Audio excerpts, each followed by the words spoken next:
In the middle years of the 1790s, a man named David Bradford crossed into Spanish-controlled Louisiana territory, carrying very little except a set of legal skills, a federal charge he needed to put distance between himself, and the specific kind of determination that belongs to people who have recently lost everything and chosen, despite that, to begin again. He had been a lawyer in Pennsylvania. He had been, more recently, a leader of the armed uprising against federal whiskey taxation that history would name the Whiskey Rebellion of 1794, a rebellion that ended badly, that scattered its participants, and that left Bradford with a warrant and no good reason to remain north of the border. The Spanish territory to the south was receiving men like him. It was a jurisdiction where federal writs did not reach and where land was available to those willing to settle it. Bradford went south. He crossed into West Feliciana Parish, which was not yet American, which was not yet quite anything except a wide, warm, well-watered stretch of bluff country in the territory that France and Spain had been exchanging between themselves for decades. And he looked at the land available to him, and he understood that it was the kind of ground a person could make something from. The parish sits in the hill country of what is now southeastern Louisiana, elevated above the flat delta lowlands, its soil deep and dark and given to the production of cotton, its ridgelines draped in the live oaks that are the defining tree of this part of the American South. The live oak does not behave like other trees. It does not drop its leaves in autumn and stand bare through winter. It keeps its canopy through the cold months, shedding and replacing its leaves gradually across the year, so that the tree is always in the condition of being full and green and heavy with itself. The Spanish moss hangs from the live oak branches the way it hangs nowhere else in the world, long gray-green festoons of it catching in the Gulf air, drifting slowly, always appearing slightly, as though the air itself has weight. Bradford arrived in this landscape and found it nothing like Pennsylvania, which was the point. He was assigned a land grant of approximately 650 acres by the Spanish colonial government, a transaction recorded in the territorial land documents of the period, and on that granted ground he began to build. The structure he built was modest by the standards of what the property would eventually become, a raised house on a Louisiana bluff, raised being the specific architectural term for a building elevated on brick piers above the ground, and a practical response to the heat and the flooding and the insects of the lower South, a form that would become so characteristic of Louisiana domestic architecture that it almost ceased to be noticed as a choice and came to seem simply the natural shape of a house in this place. Bradford's house sat on its piers above the ground of West Feliciana Parish and looked out over his granted acres through whatever windows he had managed to install by whatever year the structure was first habitable. He named the property Laurel Grove for the trees, and he set about becoming a planter in the Spanish colonial manner, which meant cultivating the land with the labor of enslaved people and building the kind of domestic establishment that the planter class of this region was in the process of constructing across the late 18th and early 19th centuries. The name Laurel Grove would not last. The crepe myrtles the property also held, flowering trees with their papery blossoms in pink and white and lavender, their smooth muscular trunks, would eventually give the estate the name it carries to this day. Bradford had applied for a presidential pardon from John Adams, the second president of the United States, and the pardon arrived in 1799. It cleared the federal charge. It restored his legal standing. It made it possible, in theory, for him to go back to Pennsylvania, to resume a life in the country he had been born into. He chose not to. West Feliciana Parish had become his place by then, his 650 acres, his raised house, his particular Louisiana bluff, and he stayed. He continued to develop the estate through the first decade of the 19th century, adding to what he had built, cultivating his land, living the life of a planter in a region that was in the process of transitioning from Spanish colonial territory to American statehood, a transition that came formally in 1803 with the Louisiana Purchase, and that changed the political character of the region while changing almost nothing about the daily texture of life on the plantations that spread across the parish. Bradford died on this property in 1808, his death documented in the records of the period, his estate passing to his heirs in the ordinary legal way that property passed when a man died in the American South in the early 19th century. He had arrived as a fugitive. He had become, over the course of something like a decade, a man with a documented death and a documented estate and 650 acres of documented ground. The estate that Bradford had built and named and died on did not remain in the Bradford family in perpetuity. The years following his death brought the property into the possession of people who would change it substantially, who would add to it and alter it and leave their own marks on the physical structure in ways that are still visible in the building that stands today. Among those people was a lawyer named Clark Woodruff, who had studied his law under Bradford himself, and who in 1817 married Bradford's daughter Sarah Matilda Bradford, a marriage that connected him to the property by both professional history and family tie. Woodruff's connection to the Myrtles, which was not yet called the Myrtles, which was still Laurel Grove in the documents of the period, was intimate and multiple. He had learned to practice law in the shadow of the man who built the house. He had married into the family that inherited it. He arrived at the property as someone who already knew its ground. What Clark Woodruff did to the house is still there. Along the front of the structure, he added a gallery, a covered porch running the full width of the house, and then some, a sweeping horizontal feature of the kind that characterizes the grandest Louisiana plantation architecture of the early 19th century. And he had the gallery fitted with cast iron lacework of the style that iron workers in New Orleans and throughout the lower South were producing in this period. The gallery extends 125 feet along the front of the house. That is a specific measurement, the kind that survives in architectural surveys and in the documentation of people who have studied the building carefully enough to record its dimensions.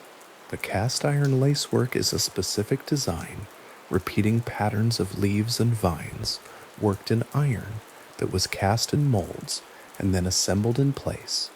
The kind of ironwork that was an expensive and deliberate choice in this period, a signal of a household's resources and aspirations. The lacework still hangs along the gallery today, the same iron in the same pattern, the same design that Woodruff paid to have installed in the second decade of the 19th century, surviving across the 2 centuries since then in the way that iron, when it is well made and well maintained, does survive. The gallery became the face of the house, the feature most visible from the road, the feature most reproduced in photographs and illustrations, the feature that gives the Myrtles its particular silhouette against the Louisiana sky. When people picture the Myrtles Plantation, they picture the gallery, the long horizontal line of it, the lacework against the light, the shadow pattern it casts across the wide wooden floorboards when the sun is at the right angle. In the late afternoon, when the Louisiana light comes in low and warm and slightly golden, the lacework throws a repeating lace of shadow across the gallery floor, the iron pattern transferred onto wood by light, shifting slowly as the sun moves, always different at one minute than it was at the previous one, and always recognizably the same design. This was the face of the house as it existed in Clark Woodruff's time, and it is the face of the house as it exists now. and the continuity between those two moments across 200 years of Louisiana weather and Louisiana history is one of the things that makes the building what it is. The property did not remain in Woodruff's ownership indefinitely, either. Louisiana plantation estates in the antebellum period changed hands with some frequency, moving through families and generations and financial transactions in ways that the documentary record traces imperfectly, but traces nonetheless. The name Myrtles appears in the historical record as the property moved through successive owners, each of whom left some mark on the structure or the grounds, each of whom lived on the land that Bradford had first broken and built upon. The middle decades of the 19th century brought to the property a couple named Ruffin Gray Sterling and Mary Catherine Cobb, who undertook the most significant renovations the house had seen since Woodruff added the gallery. Their work, carried out around 1850, brought the building closer to the form it holds today, expanding and altering the interior, adding features and finishing spaces in the way that a house is finished when its owners have the resources and the intention to make it last. The renovations Sterling and Cobb commissioned are recorded in Louisiana Architectural and Property Histories as one of the documented ownership phases of the estate. Their contribution to the building's form, acknowledged in the kind of sources that track what was done to a structure, and when, and by whose direction. It is worth holding the 1850 renovations for a moment, not because they are dramatic, they are not. They are the practical renovations of practical people, improving a property they owned, but because they represent one of several moments in the building's history where its form was deliberately chosen. The house at the Myrtles is not a house that grew accidentally.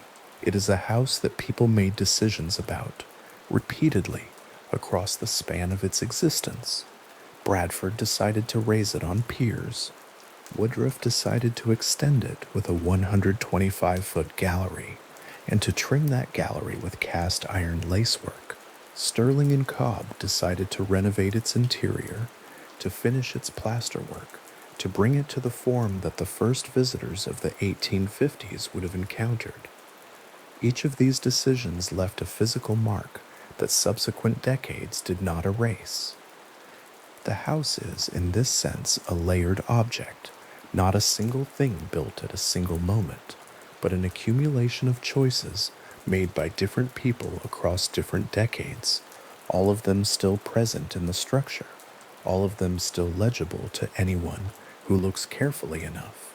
The entry hall of the Myrtles, as it was documented during the Sterling renovations of 1850, would have smelled, in its freshly renovated condition, of the specific materials used to finish it: the lime and fresh plaster, the oil and fresh paint, the raw wood of newly installed features that had not yet absorbed years of Louisiana heat and humidity. The plasterwork of a mid-19th century Louisiana house interior was a skilled craft requiring workers who understood how to apply the lime-based material in coats, how to work it to smoothness before it dried, how to create the decorative moldings and ceiling medallions that were the marks of a well-appointed house interior in this period. The Sterling renovations brought this kind of finish to the Myrtles interior, and while the smell of fresh lime and new paint has long since faded from those walls, the plasterwork itself, or what survives of it, remains a record of that period, a physical document of the choices made in 1850, still readable in the fabric of the building. The documentation of these ownership phases and renovations is not merely anecdotal.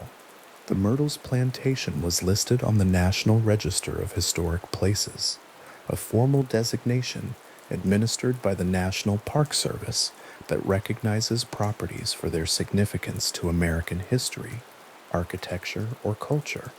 The listing was granted in recognition of the plantation's architectural significance, specifically its character as a surviving example of raised cottage construction, incorporating Federal and Greek Revival detailing, a building type that was characteristic of prosperous Southern domestic architecture in the early to middle 19th century, and that survives in fewer examples than it once did. The National Register listing is a government designation made through a formal process of historical documentation and architectural review, entirely independent of any claims about the property's paranormal character. The plaque that records this designation is affixed to the building's exterior, a small rectangle of metal against old painted wood. Its language official and precise and concerned entirely with the building's documented historical and architectural significance. The raised cottage form that the listing identifies is a specific architectural tradition, not a regional accident. The raising of the house on brick piers, lifting the living spaces above the ground by several feet, serves multiple practical functions in the climate and landscape of the lower South. It allows air to circulate beneath the floorboards, reducing the heat that accumulates in ground-level construction in a Louisiana summer. It provides some protection against the seasonal flooding that moves through the lower parishes of Louisiana with regularity. It reduces the exposure of the wooden structure to the ground moisture that accelerates rot in the warm, wet conditions of this latitude. The Federal and Greek Revival detailing that distinguishes the Myrtles construction places it within the vocabulary of American domestic architecture that was fashionable in the early to mid-19th century. The clean lines, the symmetrical facades, the classical references drawn from the European architectural tradition and adapted to the American South in the decades following the Revolution, when new American households were constructing their identities partly through the architecture they chose to inhabit. These are the documented facts of the Myrtles Plantation as a building and an estate. Bradford's land grant of 650 acres in West Feliciana Parish, recorded in territorial documents. The modest raised house he built on the bluff above his granted ground, the structure that formed the core of what came after. His pardon in 1799, his death in 1808, his estate passing through the ordinary channels of inheritance. Clark Woodruff's arrival as son-in-law and successor, his 125-foot cast iron gallery, the ironwork still hanging in the Louisiana weather 2 centuries after he had it installed. The sterling renovations of 1850, the interior plasterwork and finish, the house taking the form it essentially holds today, the National Register listing, the official designation, the government's acknowledgement that this building has stood and has mattered. These are things that exist in documents, land records, architectural surveys, historical studies, official registries, and they constitute the verifiable foundation beneath everything else the Myrtles Plantation has become in the 2 centuries, since a fugitive lawyer from Pennsylvania looked at 650 acres of Louisiana bluffland and decided it was where he would begin again. The live oaks that Bradford would have found on his granted acres are a species that lives, in some cases, for several centuries. The oldest live oaks of the American South are trees that were standing before European settlement of the continent, trees that predate the nations and the plantations and the legal systems that grew up around them.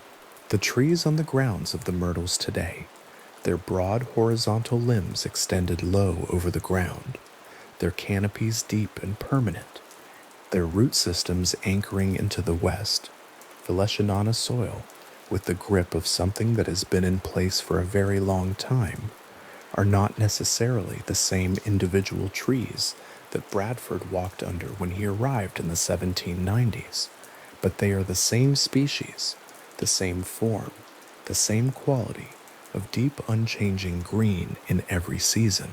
A live oak in full canopy in Louisiana gives a particular quality of shade, dense and still, and slightly cooler than the air around it, a green dimness that the summer heat cannot fully penetrate. Walking beneath a live oak of sufficient age and size is an experience of being inside something, not merely underneath it.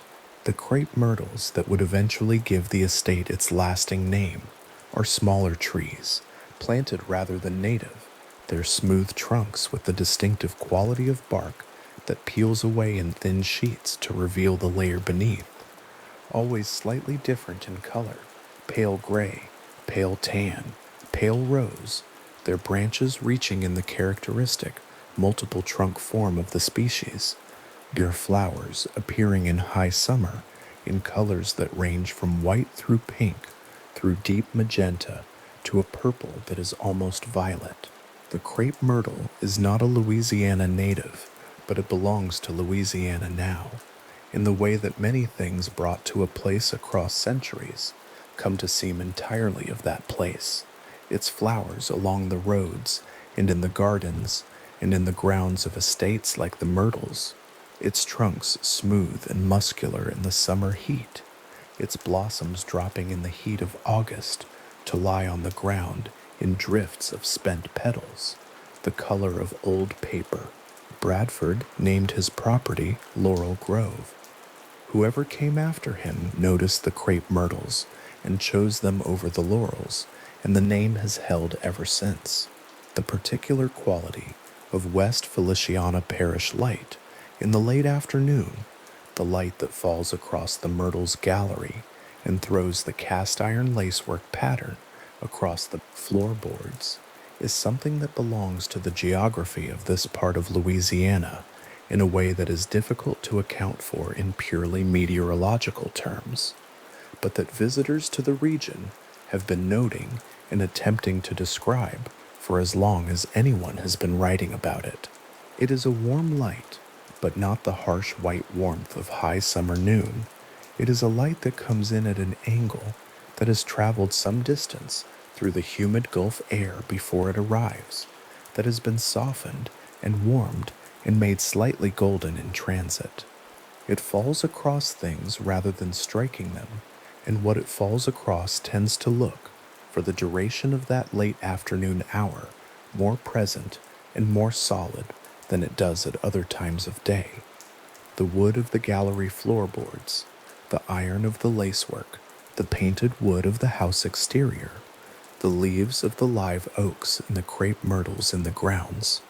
In this light, the gallery takes on a particular character, the lacework shadows moving slowly across the boards as the sun continues its descent, the pattern shifting in increments so small that any individual shift is impossible to observe, but the overall movement is steady and continuous, the shadows of the ironwork tracing their slow arc from one angle to another as the afternoon gives way to evening.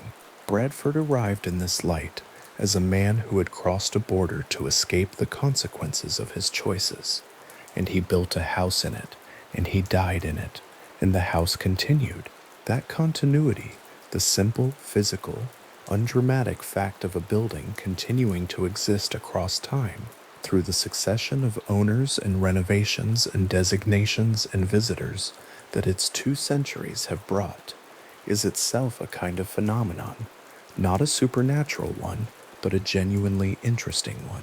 Most things built by human hands do not last 2 centuries. Most structures lose the battle against rot and weather and neglect and changing tastes and the simple pressure of time. The Myrtles has not. Its cast iron lacework is still in place. Its raised form still sits on its original brick piers above its West Feliciana bluff. Its National Register plaque is still affixed to its exterior wall, certifying in the plain language of official designation that the building has stood and that the standing matters. The deed and land grant paperwork that passed through Bradford's estate in the years after 1808, the documents that transferred the property from his heirs into the hands of Clark Woodruff, who had married Bradford's daughter and who had studied Bradford's law and who would add 125 feet of cast iron gallery to the building his father-in-law had raised on Spanish colonial ground. Those documents exist in Louisiana archives. Physical pages, their ink still readable to a researcher with sufficient patience and the right institutional access. Their language, the formal language of early 19th century American legal documentation. Their content, the plain enumeration of acres and structures and legal encumbrances that constitutes a property transfer. In those pages, the history of the Myrtles Plantation is recorded not as legend, but as law.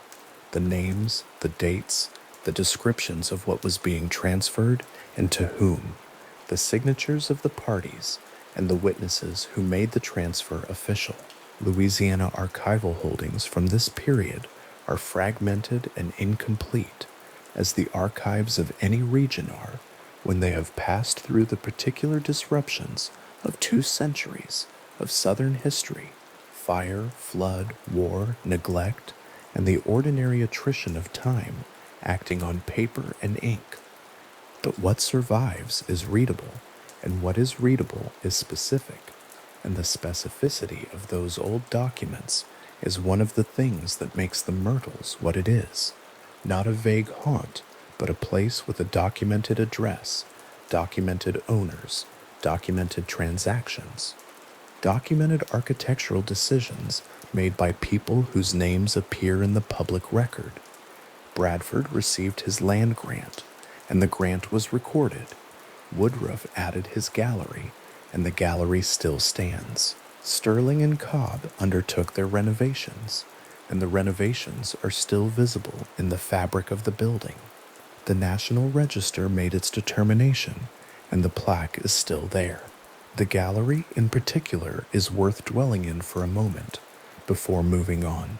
125 feet of it, running along the front of the house in a continuous covered expanse, the cast iron lacework overhead throwing its pattern of shadows in whatever light the day provides. The ironwork is not one piece. It is assembled from many sections of cast iron, bolted and fitted together to create the continuous decorative element that runs the full length of the gallery. The casting of iron in this period was done in foundries using molds, the molten metal poured and cooled and released in the repeated form of the chosen design. The individual sections then transported to the site and assembled by workers with the specific skills that ironwork of this kind required. The choice to trim a 125-foot gallery with this material was a choice about permanence. Wood trim weathers, it rots, it requires replacement. Cast iron, maintained against rust, can last indefinitely. Wood trim chose iron. The iron is still there. The shadow pattern the lacework throws on a clear afternoon at the Myrtles is not quite like any other shadow pattern, because the design itself, the repeating leaves and vines of the cast iron motif, is a design that was made to be seen both as solid object and as cast light, both as the iron itself and as the shape the iron cuts out of the available brightness. The gallery in the late afternoon is both the physical ironwork and the pattern it throws, both the solid material and its shadow, and the 2 versions of the design coexist in the same space, one overhead and one beneath, the one moving as the other is still. The light's version of the iron shifting across the boards, while the iron itself remains exactly where Woodruff had it installed, exactly where it has been for the better part of 2 centuries. The house, built by a Pennsylvania lawyer turned Spanish colonial planter, expanded by his son-in-law, renovated by subsequent owners, documented by the National Register, and still standing on the 650 acres of West Feliciana Bluff that a land grant recorded in the territorial papers first assigned to David Bradford. This house continues to exist, and the gallery continues to cast its shadows, and the iron continues to be what it has been since someone poured it into a mold and let it cool into the shape of leaves and vines sometime in the second decade of the 19th century. Specific hands poured that iron. Specific hands installed it.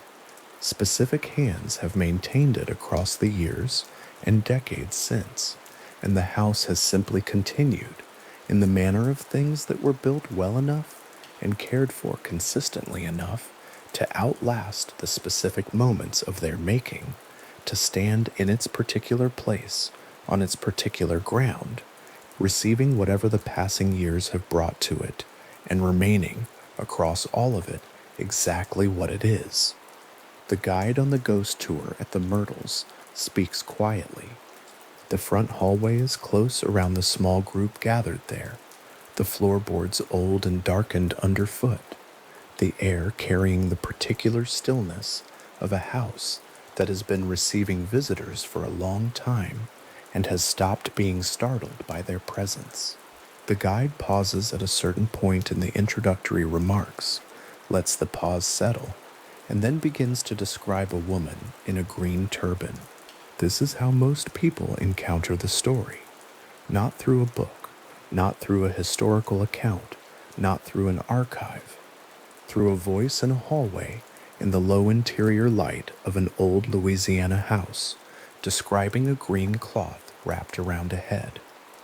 The story begins with that detail.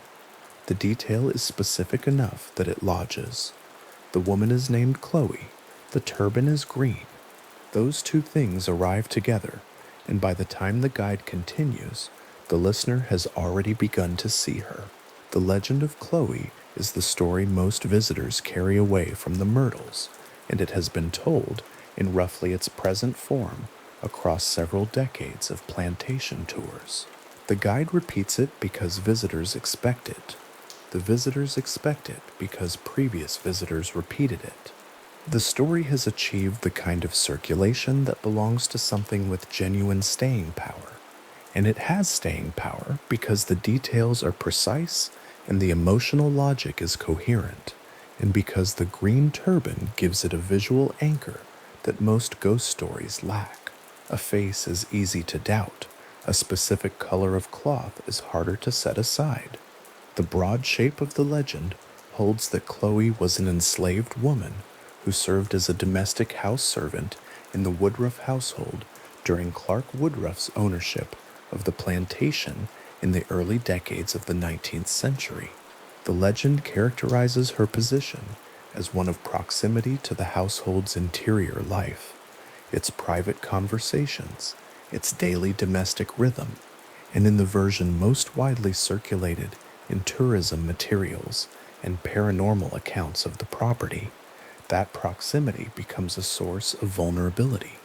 The oral tradition holds that Woodruff took Chloe as a concubine against her will, a claim repeated consistently enough across multiple decades of retellings that it has become a fixed element of the story, one of the structural facts around which the rest of the narrative organizes itself. The specific act that the legend places at the center of the trouble is described as eavesdropping. Chloe, the story holds, was caught listening at the door of Woodruff's private study. Overheard, possibly a business conversation, possibly something more personal, possibly both. The details of what she heard vary somewhat across retellings. The punishment assigned to her in the legend does not. In every version of the story that has achieved wide circulation, the punishment is the same. Her ear was cut off. That detail does its work. It is visceral enough to remain after the tour is over, specific enough to feel documented, and terrible enough to establish the conditions of the story that follows, the conditions of a person operating under a particular kind of extremity, without recourse, without the possibility of formal complaint, inside a structure that offered no mechanism for redress. The green turban then enters as a consequence. Chloe, the story holds, wore it to conceal the disfigurement. The cloth became her identifying mark. It is what the guides describe, and it is what guests have reported seeing in various forms across multiple decades of reported sightings in and around the Myrtles front gallery. The legend's central act, the thing that carries the narrative from backstory to event, is a cake. The birthday of one of the Woodruff children was approaching. Chloe, according to the oral tradition, baked the cake herself, and she laced it with oleander extract. The stated motive shifts slightly depending on which version of the story is being told. Some tellings frame it as an attempt at revenge. Others, and these are the versions that tend to dominate contemporary tour narratives, describe a more complicated intention, that Chloe hoped to make the family mildly ill enough that she could nurse them back to health, demonstrating her indispensability to the household, and thereby restoring a standing she had lost. The poisoning in this framing was not meant to be fatal. It was miscalculated. The dose was wrong, or the response to oleander was worse than Chloe had anticipated, and what was intended as illness became something else. The legend attributes 3 deaths to the cake. Sarah Matilda Woodruff and 2 of her daughters are named in the oral tradition as the victims of the oleander poisoning. The telling is somber at this point in the tour. The guide's voice drops slightly. The house is quiet around the small group. The deaths of specific people in a specific place in a specific domestic moment carry a weight that abstract tragedy does not, and the legend delivers them with the precision that gives them that weight. A birthday, a cake, a kitchen, 3 people who did not recover, and then the legend assigns a consequence to Chloe herself. The story holds that other enslaved people on the plantation, frightened of the punishment that would come to all of them in the aftermath of the deaths, dragged Chloe to the river and drowned her. This is the end of the legend as it is usually told. The woman with the green turban disappears from the historical record, which is to say, from the legend's internal history, and enters instead the category of the restless dead, which is the category that the ghost tours are concerned with. The guide in the hallway arrives at this point and pauses again. What follows in the standard tour structure is the transition from legend to sighting report, the move from what is said to have happened to what visitors and staff have subsequently claimed to see. The woman in the green turban has been reported near the front gallery, near the slave quarters, in the hallway by the mirror. The reports are consistent on the detail of the turban. They are less consistent on other specifics. The ghost tour at the Myrtles has been running long enough that the green turban has become something a visiting guest might know about before the tour begins, which complicates the analysis of new reports in ways that are difficult to untangle. What the oral tradition does not bring into the hallway with it is the historical record. The historical record occupies a different kind of space, a climate-controlled archive room in Louisiana, pages and folders, the handwriting of 19th century record keepers in brown ink on paper that has been handled carefully by archivists who understand what they are holding. And the historical record, when examined by researchers who have done so carefully, diverges from the legend at several significant points. The first divergence is one of presence. Multiple historians and journalists who have investigated the Myrtles stories and who have spent time in Louisiana archives working through plantation records, wills, estate inventories, and period documents associated with the Woodruff ownership of the plantation have found no mention of a woman named Chloe. The name does not appear in surviving plantation records. It does not appear in wills or inventories associated with the estate.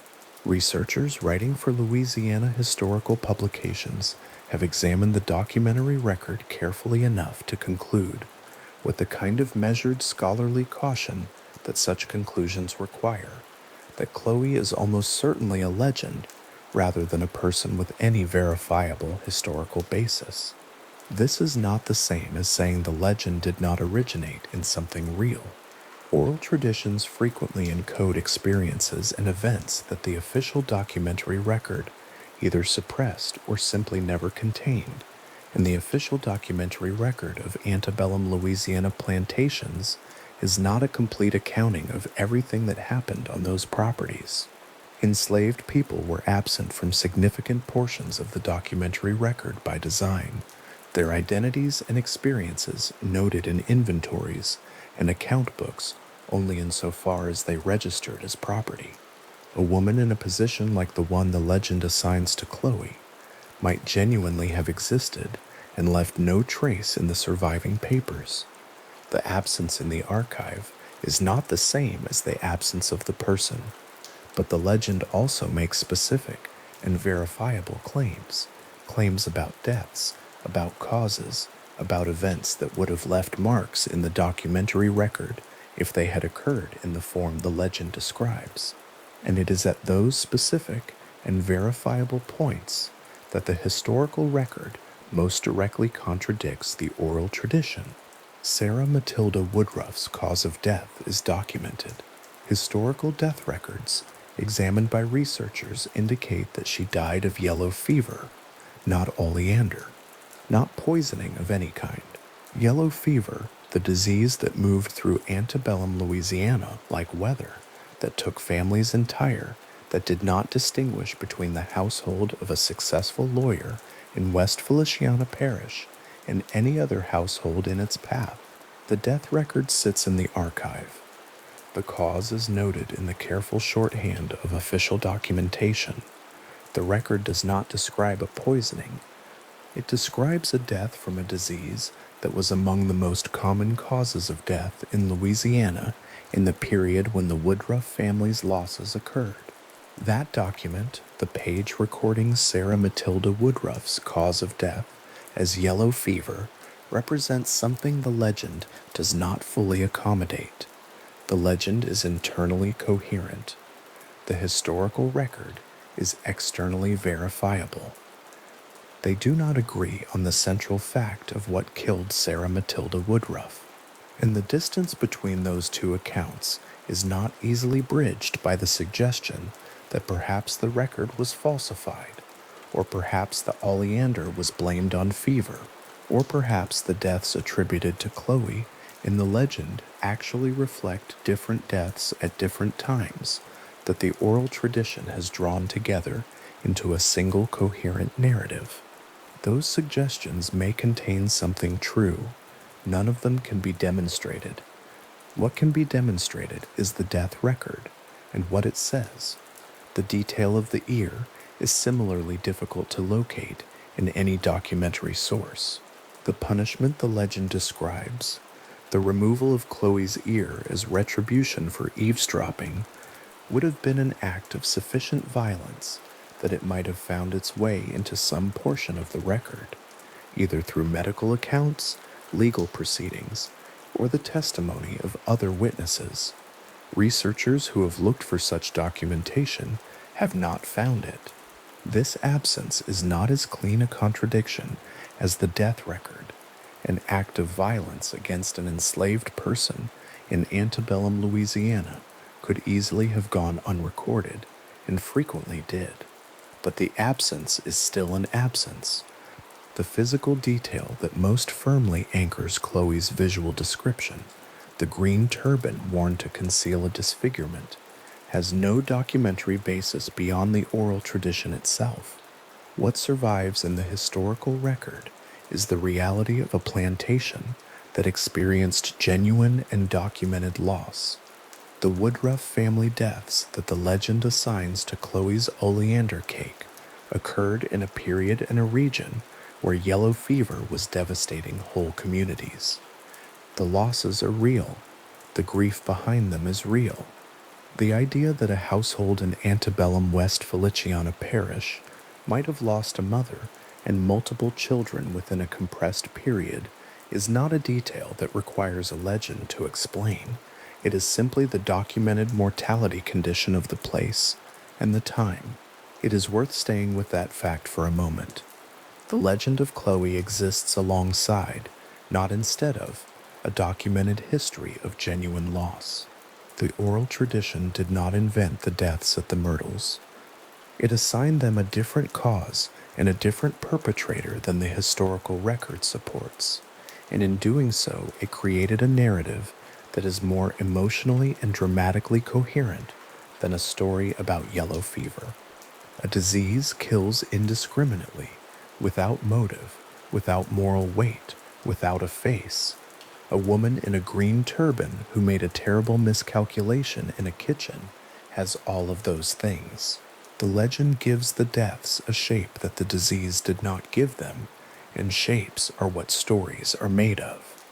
This does not explain where the legend originated or when it first attached itself to the Myrtles in its current form. The oral tradition is old enough that its origins are themselves unclear. Researchers have noted that the story does not appear in early written accounts of the plantation's history, and that its documented prominence in tourism materials dates to a period well after the Myrtles began operating as a guest house and bed and breakfast, a commercial context that created both an audience for the story and a structure through which it could be repeated and amplified across many years. Whether the legend predates that commercial context and how far back its earlier forms might extend has not been established to the satisfaction of historians who have investigated the question. What has been established is that the legend's emotional logic is coherent within the historical world that produced it. The conditions it describes, an enslaved woman in a position of intimate domestic proximity to the white household, vulnerable to coercion, punished physically for an act of minor transgression, operating without recourse, calculating her survival in the available terms, reflect the documented social realities of antebellum Louisiana plantation life, with enough accuracy that the story resonates as a plausible account of the kind of thing that happened, even if the specific account of this specific woman cannot be verified. The legend works as legend partly because the world it describes was real, even where the specific events it narrates were not.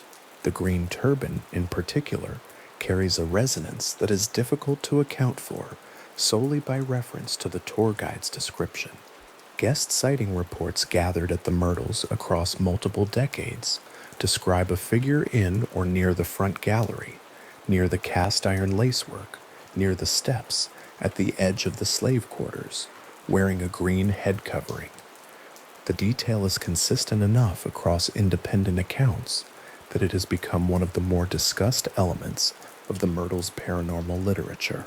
Some of those reports came from guests who had prior knowledge of the Chloe legend before their visit, which is a significant complication. Others came from guests who reported the sighting before being told what they were supposed to have seen, which is more difficult to account for by reference to suggestion alone. The problem with the sighting reports is the problem with most sighting reports at well-known paranormal locations. The story arrives before the witness does. A guest who books a stay at the Myrtles in the current era arrives with access to decades of accumulated reporting, ghost tour accounts, paranormal television episodes, true crime and haunting literature, travel blogs, online reviews that specifically mention what other guests claim to have seen. The conditions for expectation-driven experience are close to ideal. The conditions for independent corroboration are correspondingly poor. This does not invalidate any individual report.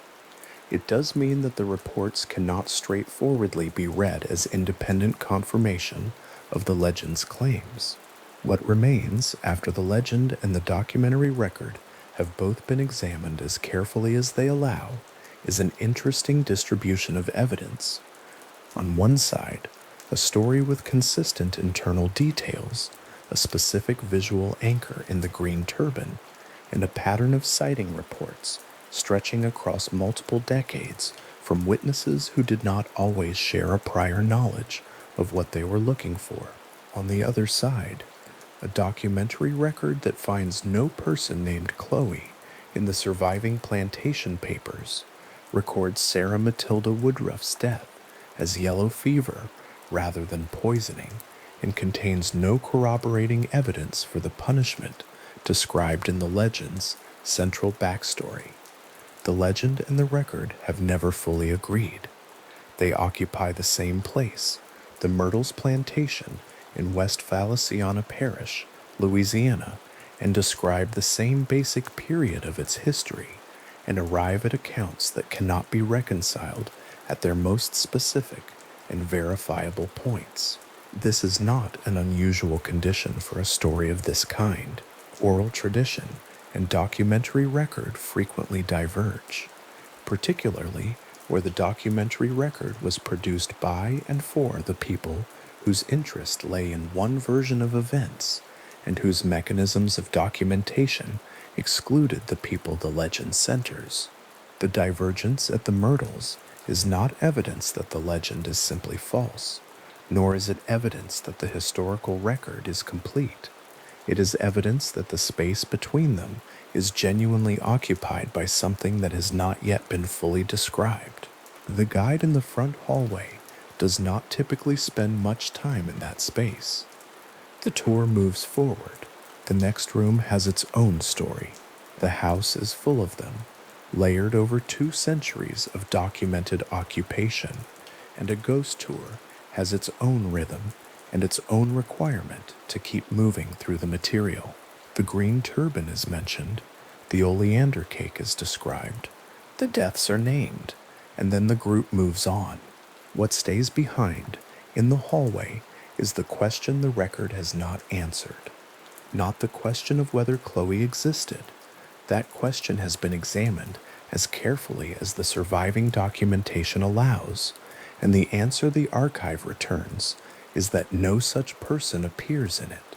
The question that stays is the one underneath, what the legend is carrying, what it has always been carrying, that keeps it circulating through this hallway in this particular house in West Feliciana Parish, across decade after decade of visitors arriving to hear it told. Some stories survive because they are true. Some survive because they are useful, because they organize genuine experience into a form that can be held and passed on. And some survive because the shape of what they describe, even where the specific details cannot be confirmed, fits close enough to the shape of something that actually happened that the story feels like a memory of it. The legend of Chloe may be any of those things. It may be more than one. It may be something else entirely that none of the available frameworks quite account for. The archive page recording Sarah Matilda Woodruff's yellow fever death does not resolve that question. It simply sits there, in whatever drawer or folder the Louisiana archives have assigned to it, faded to the particular warm brown of ink that is very old but still entirely legible. The cause of death noted on that page is not oleander. The name Chloe does not appear. The handwriting is clear enough, even after nearly 2 centuries, that a careful reader can make out what is written without difficulty.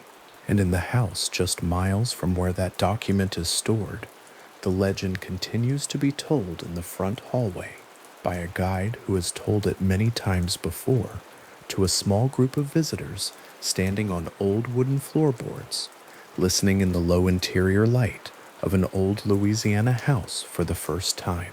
The green turban is described. The deaths are named. The record and the story continue to sit in their quiet disagreement, separated by the distance between an archive drawer and a plantation hallway, which is a short enough distance in physical terms and a very long distance in every other way.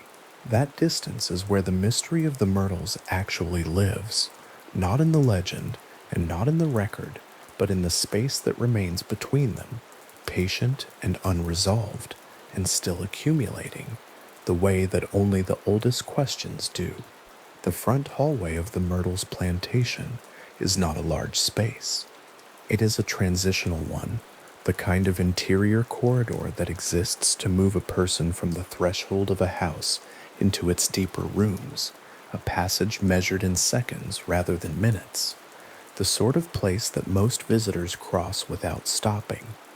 The floorboards are old. The light that reaches them from the doorway behind falls at a low afternoon angle, and it does not quite fill the hall before it loses itself against the far wall. And on that far wall, positioned so that it catches both the light from the door and the attention of anyone crossing the threshold, there hangs a mirror. It is a large mirror. The frame is gilt, and the gilding has the particular quality of very old gilding, not bright, not uniform, but warm and slightly uneven in the way of something applied by hand in a century when the work was done differently. The glass itself is period glass, which means it carries the small imperfections of period manufacture, a faint waviness in the surface, a tonal depth that modern mirrors do not have, the slight sense that the reflection it returns is assembled from the same materials as the room rather than simply copied from them. A visitor stepping through the front door of the Myrtles encounters this mirror before anything else. The image it returns is the image of a person who has just arrived, standing in the threshold, the Louisiana light behind them, the house opening ahead, and it returns that image before the visitor has had time to look for it. The mirror has been hanging in that hallway for longer than most of the people who report experiences near it have been alive. It is the single most reported location for anomalous visual experience within the Myrtles Plantation, more reported than the gallery, more reported than the grounds, more reported than any of the rooms where overnight guests sleep. Guests who arrive without prior knowledge of the property's reputation report experiences near it. Guests who arrive having read extensively about the mirror report experiences near it. The consistency of location across accounts that arrive from different years and different visitors is one of the things that makes the foyer mirror the gravitational center of the Myrtles' reputation as a haunted place, not the drama of the reports, which are in fact quite restrained, but the repetition of the specific address. Here, this glass, this gilt frame, this particular piece of the front hallway. The claim most consistently attached to the mirror is this, that following the deaths of Sarah Matilda Woodruff and her children in the Woodruff household, the mirrors in the house were left uncovered. This matters in ways that require some context to feel properly. The custom of covering mirrors after a death was not a minor domestic detail in 19th century Louisiana. It was observed with varying degrees of attention depending on a household's specific cultural inheritance, but observed broadly across most of the social worlds that overlapped within the West. Feliciana Parish plantation landscape. It was observed in planter households. It was observed in the quarters where enslaved workers lived.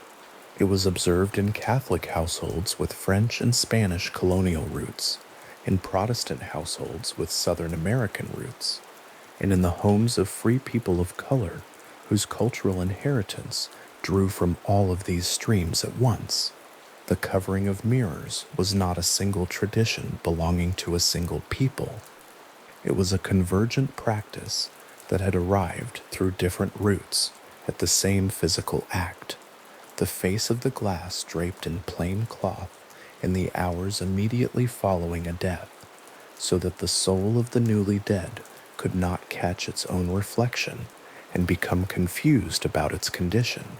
What the belief encodes across the various traditions that share this practice is a specific understanding of the period between death and whatever comes after it. The soul, in this understanding, does not depart instantaneously. It lingers in the space it knew. It is, in the hours following death, disoriented, not yet aware, or not yet fully accepting of what has happened to it. A mirror presents this soul with its own image, and the image the soul sees is the image of a living person, its own face, intact, returned from the glass as though nothing had changed. The soul seeing this may not know to leave. It may understand the reflection as evidence that it is still present, still physical, still part of the world it has just left, and so it stays. The cloth over the mirror prevents this. The cloth removes the possibility of the confusion. It is an act of care toward the departing dead, a practical measure in the logic of the tradition taken on behalf of someone who can no longer take it for themselves. The specific claim about the Myrtles is that this care was not taken, that in the aftermath of the deaths attributed in the legend to oleander poisoning, Sarah Matilda Woodruff and her children, the mirrors in the house were left bare, the glass stayed open, and the souls, finding their reflections waiting for them in the glass of the front hallway, found no reason to understand that they had died. They remained in the mirror. They are, according to the tradition the legend draws on, in the mirror still. This is the cultural logic that underlies the specific shape of the Myrtles mirror haunting. It is not a logic that requires endorsement or rejection. It is documented in ethnographic accounts of West African mourning practices, in studies of Louisiana Vodou and Hoodoo traditions, in historical examinations of Southern folk mourning customs, in the records of Jewish Shiva observance and its explicit mirror covering requirement, in the practices of various Protestant denominations that carried the custom westward into the American South from European roots. The logic is coherent within the traditions that produced it, in the specific details of the Myrtles' claim, the uncovered mirrors, the souls of the dead confused about their condition, the glass as a place of unintended retention, follow from that logic with a kind of internal consistency that is worth attending to on its own terms. The West and Central African spiritual traditions that arrived in Louisiana with enslaved people from the regions of present-day Benin, Nigeria, Senegal, and the Congo Basin carried with them detailed and specific understandings of the relationship between the living and the dead. These were not vague or undifferentiated ideas. They were specific traditions, different in their particulars, across different cultural origins, but sharing a common axis of understanding that the dead do not simply vanish, that they remain present in the world in ways the living can perceive and respond to, and that the behavior of the living in the period immediately following a death has real consequences for where and how the dead come to rest. These traditions, brought to Louisiana under conditions of extreme violence and displacement, did not disappear. They adapted. They encountered French and Spanish Catholic practice, which had its own traditions of the liminal dead and its own rituals for managing the transition.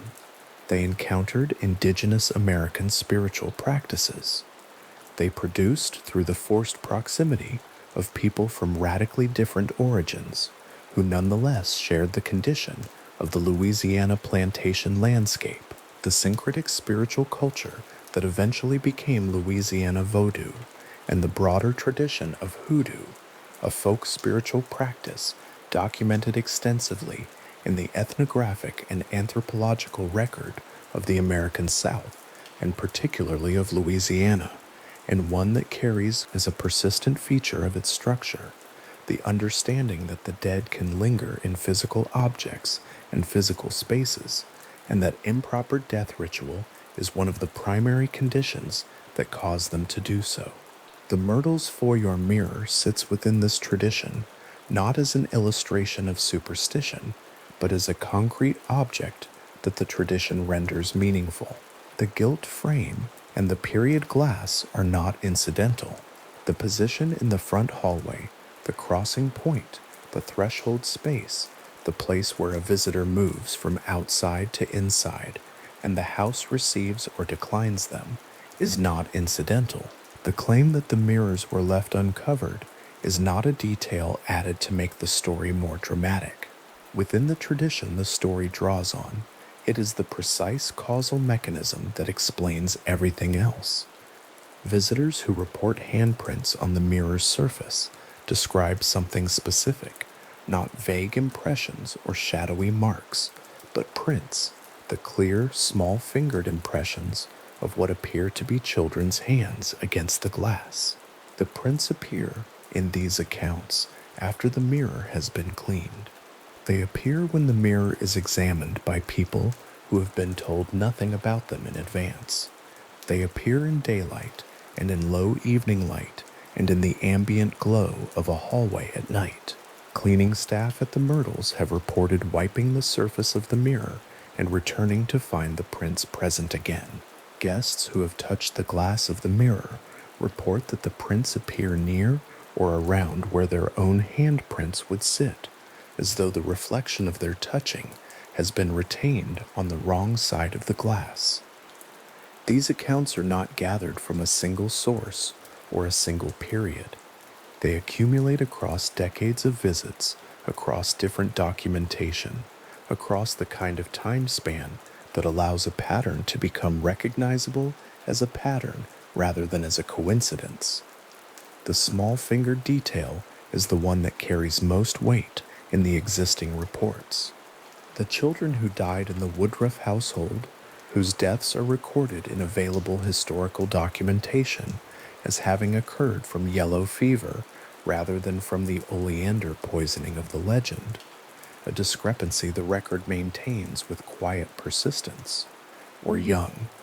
The prints reported on the Myrtles mirror are consistently described as the size of children's hands.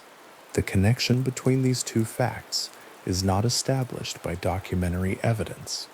It is established by pattern, the repeated convergence of the same described detail across independent accounts offered by people who in some cases reported having no prior knowledge of the legend that would assign meaning to what they were seeing. The fogging accounts are different in character. Where the handprint reports are specific and visual, the fogging accounts describe something more atmospheric, the surface of the mirror clouding, as though the glass had become cold in a warm room and moisture had gathered on it, except that the conditions of the hallway do not support this explanation in the accounts where it is offered. The fogging in these descriptions appears and recedes without correspondence to temperature or humidity. It obscures the reflection partially. It moves across the glass in a way that does not resemble the uniform spread of condensation.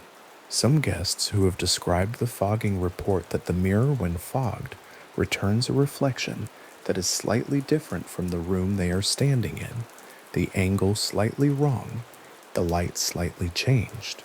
The image of the hallway returned from the glass as though it were being reflected from a position that does not correspond to where the viewer is standing. This last detail is the one that researchers in the paranormal literature have found most consistently difficult to attribute to mundane causes, not because the detail is dramatic, but because it describes something that the physical behavior of mirrors does not do. A mirror reflects what is in front of it. It does not select a perspective. The claim that the Myrtles mirror occasionally returns a reflection from a viewpoint slightly different than the viewer's own is, if taken at face value, a description of something that flat glass cannot produce. Troy Taylor, writing about the Myrtles among the documented American haunted locations he has examined over years of research, has cited this type of account, the reflection that does not quite correspond to the room, as among the more consistently reported and more physically anomalous aspects of the foyer mirror claims, precisely because it falls outside what the normal behavior of reflective glass can account for. The overnight accounts occupy a different register from the daylight reports. Guests who have stayed in the Myrtles as a bed and breakfast, the house has operated in this capacity for decades, receiving overnight visitors in its restored historic rooms, have submitted accounts of waking in the early morning hours and finding the hallway lit by whatever ambient glow the dark building holds, and passing the foyer mirror in the darkness on and finding something in the experience that they have returned to describe. The accounts do not agree on details. Some describe the glass as simply present and still, and the sensation of being watched from its direction as a feeling rather than a sight. Some describe the reflection as containing something additional, a shape, a presence, a suggestion of a figure standing in the hallway behind them that was not visible when they turned to look. Some describe the gilt frame as seeming more present in the dark than in daylight, the gold catching whatever faint light the hallway holds and returning it at a slightly higher intensity than the surrounding surfaces. These accounts are not consistent enough to constitute a single repeatable report. They are consistent enough in their address, the foyer mirror, the hallway, the early morning hours, that the location itself emerges as a stable coordinate across the variation in what individual guests describe. The tradition within which these reports make sense is the same tradition that produced the mirror covering custom, the understanding that the dead are present in spaces they inhabited, that certain objects, mirrors above all, in the traditions converging in the Louisiana Creole folk spiritual landscape, can become repositories for the energy or presence or lingering consciousness of someone who is not properly passed on, and that the experience of encountering such an object is not necessarily violent or dramatic, but may be quiet, peripheral, and recognizable only in retrospect, when the visitor has left the hallway and is trying to describe what made them stop. The mirror covering tradition is documented not just in Louisiana, but across the specific cultural streams that meet in the Myrtles' history. In Jewish mourning practice, the Shiva period requires mirrors to be covered because the focus of the mourning household is meant to remain on the interior experience of grief rather than on the exterior image of the self. A somewhat different logic than the soul confusion rationale, but producing the same act. In various Protestant traditions carried into the American South by European settlers, mirrors were covered after death as part of a broader set of mourning observances that managed the presence of the recently dead within the household during the vigil period. In the African American mourning traditions that developed from the convergence of West African spiritual logic and American folk custom, the mirror covering was understood in terms closer to the soul's orientation, the glass as a potential trap for the disoriented dead, and this specific understanding carried in the folk spiritual culture of the people who lived and worked in houses like the Myrtles, is the understanding that most directly underlies the legend the plantation carries. What is particularly worth noting in the Myrtles mirror claim is not the drama of the associated reports, but the cultural specificity of the mechanism. The claim is not that the house is haunted in some general sense. The claim is that a specific failure of mourning ritual, the uncovered mirrors, produced a specific consequence, souls retained in the glass, that is understood within a specific tradition, the syncretic folk, spiritual culture of antebellum Louisiana, as a predictable and explicable result of that failure. The legend does not say that something strange and inexplicable happened. It says that something understandable and avoidable happened, and that the consequences of that failure are still visible in the glass of the front hallway if the light is right and the hour is late enough. This is the kind of claim that is difficult to evaluate by the methods most often brought to bear on it. The documented visitor reports are real reports, people describing real experiences in a real hallway, but the reports are not controllable in the way that a scientific observation is controllable. They are shaped by expectation, by suggestion, by the particular susceptibility that comes with being in an old house at night, in a place with a strong and circulated reputation. The folk belief tradition underlying the mirror claim is a real tradition, documented, specific, coherent, carrying the weight of cultural logic developed across centuries of human experience with death and mourning. But the tradition's internal coherence does not, by itself, establish that mirrors can retain souls, or that the Myrtles mirror holds anyone. The physical description of the mirror is a real physical description, a large gilt-framed period piece in a transitional interior space, reflecting whatever stands before it, with the slight warmth and depth of old glass.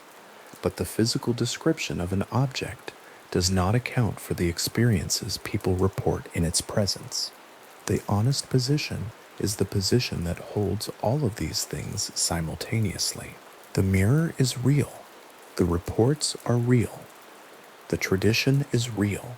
The connection between them, the claim that the mirror holds the souls of the Woodruff dead because the mourning ritual was not performed, is a claim of a different order than any of these factual components.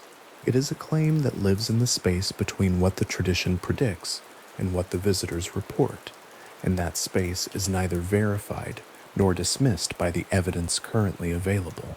The handprints are still reported. The fogging is still described. The overnight accounts continue to arrive from guests who did not know, when they checked in, that the front hallway contains something worth stopping beside. The gilt frame catches whatever light the hallway holds and returns it in the way that gilt things do. The surface of the glass is, if one stands before it, reflective, returning the image of whoever stands in the front threshold of the Myrtles Plantation with the particular fidelity and slight depth of a mirror that has been doing this work for a very long time. It is worth staying with the specific texture of the reported experience for a moment, not to dramatize it, but because the texture itself carries information about what kind of thing is being described. The accounts from overnight guests, in particular, are not accounts of confrontation. They are accounts of something peripheral, noticed from the side of vision, registered in a moment of half attention, not quite there when directly approached. A guest who writes about waking at 2 in the morning and walking past the foyer mirror on the way to a glass of water describes not a dramatic encounter, but a quiet one. The gilt frame visible in the dark, the glass returning something, a slight reluctance to look directly at the reflection without quite knowing why, and the relief of reaching the other end of the hallway without the reluctance becoming anything more specific than a feeling. This is the register in which most of the mirror reports live. Not spectacle, not apparition, not the legible drama of a ghost story in the conventional sense. Something quieter, the persistent impression of a presence at the edge of what can be seen and confirmed, the sensation of being watched from a direction where nothing is watching, the small and consistent strangeness of a reflection that seems, on certain evenings and in certain conditions of light, to contain something slightly more than what is standing in front of it. The cultural traditions that make sense of this kind of experience, that give it a name and a mechanism and a place within a coherent understanding of what the dead are capable of, are the same traditions that the Myrtles history brings into contact in its specific and particular way. The house was built by General David Bradford on land granted by the Spanish colonial administration, and it passed through the hands of Clark Woodruff and Ruffin Gray Sterling and William Winter and many subsequent owners across nearly 2¼ centuries. The people who worked in it, who cooked in its kitchen and polished its floors and moved through its hallways in the daily labor that maintained the plantation, came from West African cultures that understood the relationship between the living and the dead in specific and documented ways. Those understandings did not evaporate when the people who held them were forced to labor in a house that had no interest in their spiritual lives. They persisted. They shaped the folk culture of Louisiana in ways that are traceable and documented, and they are, in some form, present in the specific shape of the claim the Myrtles mirror carries, the claim that the souls of the dead are in the glass because the glass was left uncovered, and that uncovering was a violation the tradition knew how to name. Whether the violation produced the consequence the tradition assigns to it is not a question the documentary record can answer. The record shows the deaths. It shows the mourning customs of the period. It shows the folk spiritual traditions available to the household and the workers within it. It does not show whether the mirrors were covered or left bare. It does not show what, if anything, remains in the glass.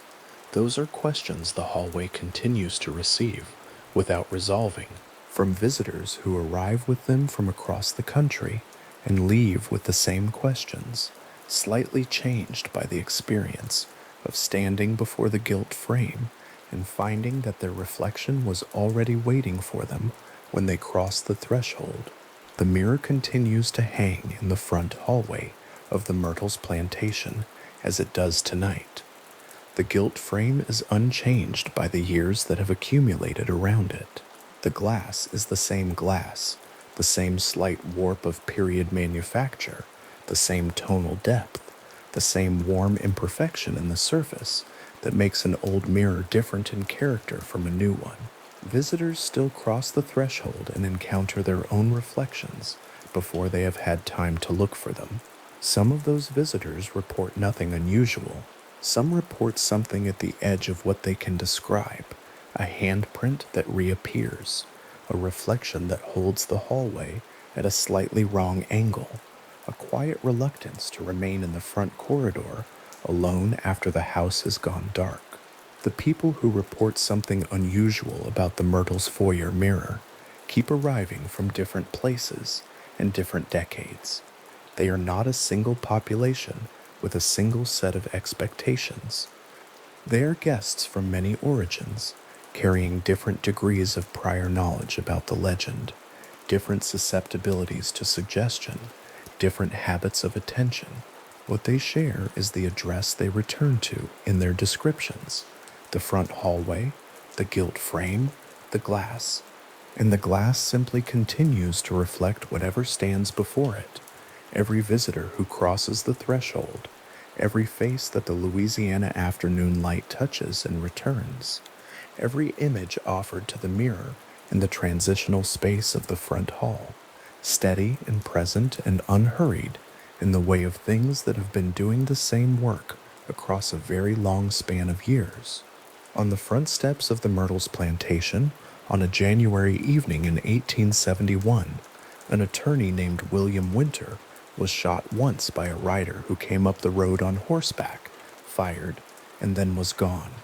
The sound of the shot would have carried across the wide gallery, through the front hall, into the rooms where the household was assembled. Winter died. The rider was never identified. The case was never closed. That is the one killing at the Myrtles for which a real historical record exists. Not legend, not oral tradition passed from guide to visitor across a century and a half of tours. A documented murder, reported in period newspapers, recorded in the accounts of people who were present or close enough to the event to set down what they knew: the name of the victim, the method, the date, the unresolved question of who fired the shot and why. These things survived. Everything else the house is said to have witnessed: the 9 murders repeated in tourism accounts, the poisoned children, the enslaved woman with the green turban and her act of calculated violence, those belong to a different kind of record. They belong to the record of what people have told each other about this place, which is a real record of something, though not always of the thing it appears to describe. The distance between those two records is worth sitting with quietly. It is not small. The front steps where Winter fell are still there. The gallery boards have been repaired and replaced across a century and a half of Louisiana weather, but the structure is continuous, the location specific, the step on which he stood before the shot arrived, identifiable within the architecture that has survived. Guides at the Myrtles point to those steps every night of the tour season. The documented murder and the accumulated legend have grown so thoroughly intertwined across the decades that visitors sometimes struggle to hold them apart. The record, though, keeps them apart. It always has. William Winter had purchased the Myrtles in 1865, in the difficult years that followed the Civil War, when the plantation economy of West Feliciana Parish was being reorganized under entirely new conditions. He was an attorney, which placed him in the company of the lawyers who had held and improved the property before him, Bradford, Woodruff, the successive owners who had each left their mark on the building and the land. Winter and his wife Catherine worked to maintain the estate through the disruptions of Reconstruction. By January 1871, they had been in residence for several years. Whatever the motive behind his murder, it arrived from outside the house, from a rider on the road who had by some accounts called Winter out onto the steps before firing. The accounts preserved from that period are not uniform on every detail. They agree that Winter was shot. They agree that he died. They agree that no one was ever charged. The 17th step of the main interior staircase is where the Myrtles guides say Winter collapsed after being shot, making his way inside and up the stairs before his body gave out. The number of the step is specific enough to count. Visitors on the nighttime tour do count it, moving up from the entry hall, touching the banister, arriving at the 17th riser, and stopping there in the low light of the hallway. The detail is precise in a way that carries the feeling of documented fact. Whether the specific step is recorded in any contemporaneous account, or whether it belongs to the later elaboration of the story, is a question the record does not cleanly answer. What the record gives is the murder itself. The rest is the accretion of narrative around a real event, which is how places accumulate their gravity over time. The newspaper accounts of Winter's death exist. They sit in the archives of Louisiana's period press, the ink of their columns faded to the particular brown that newsprint acquires across a century and more of careful storage. They name him. They describe the circumstances as they were understood at the time. They note the absence of an identified assailant. The case remained open in the way that unsolved cases from that era often remained open, not actively investigated, not formally closed, simply unresolved, sitting in the record as a fact without an explanation attached to it. That condition has persisted. Whatever brought a rider to the road in front of the Myrtles on that January evening has not been established. There is something in the way unsolved killings sit in the record that is different from the way resolved ones do. A resolved case has a shape, a motive, a defendant, a verdict, an explanation that brings the event to a point of rest. An unresolved case stays open at one end. The facts are present. The person who created them is not. The murder of William Winter has been open at that end for more than 150 years, and the house has continued to stand around the absence of its resolution, receiving visitors, accumulating stories, holding the question the way old buildings hold everything, without particular effort, simply by continuing to exist. The claim most frequently repeated about the Myrtles in tourism materials and paranormal accounts is that 9 murders occurred on the property. The number is specific enough to feel documented. It carries the authority of account, implying that someone at some point went through the record and came out with a figure. Historians and journalists who have investigated this claim have not been able to locate the documentary basis for it. The court records of West Feliciana Parish do not produce 9 homicides associated with the Myrtles address. The newspaper archives of the period do not surface 9 killings. The coroner's records that survive from the relevant years do not yield a figure that approaches that count. What the documentary record yields, when examined specifically, is the 1871 murder of William Winter, one definitively confirmed homicide. The gap between 1 and 9 is not a small discrepancy. It is the gap between the historical record and the story the house has come to tell about itself. That gap did not appear all at once. It opened gradually as the Myrtles moved through the 20th century from a private residence into a bed and breakfast, and then into one of the most actively marketed paranormal destinations in the American South. Each phase of that transition added something to the account. Each retelling passed the accumulated narrative forward, sometimes adding detail, sometimes generalizing toward a larger figure, sometimes elaborating a specific incident into something more dramatic than the documentary record supported. This is not a process unique to the Myrtles.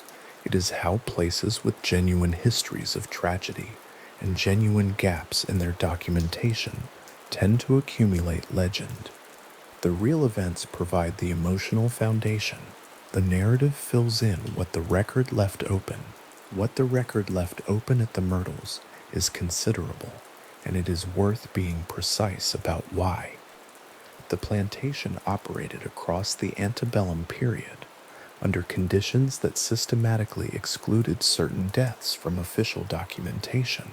Enslaved people whose deaths occurred on plantation properties were frequently not recorded in the official instruments, the wills, the inventories, the church registers, the coroner's accounts, that captured the deaths of the white household, their names, their ages, the circumstances of their deaths, the causes.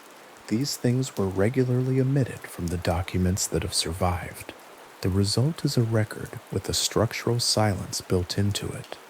Not 9 undocumented murders, not a dramatic hidden violence that tourism language hints at, simply the ordinary and documented fact that enslaved people's deaths were not treated as events requiring official notation in the same way that the deaths of their enslaving families were. That silence is not nothing. It is a real feature of the archive, with real implications for what the Myrtles' death record can and cannot tell us. A serious accounting of the mortality that occurred at this property across nearly 2 centuries of continuous occupation would need to include the deaths that the record omitted, as well as the deaths it captured. The plantation housed and worked enslaved people across the decades before emancipation. People die in occupied houses, from disease, from the conditions of their labor, from old age, from the physical vulnerabilities that come with human life in any century. The Myrtles would have seen all of these. The official record reflects only a portion of them. The Woodruff family losses belong to the documented portion. Sarah Matilda Woodruff's death is recorded in the available historical documents, and the cause noted is yellow fever, not poisoning.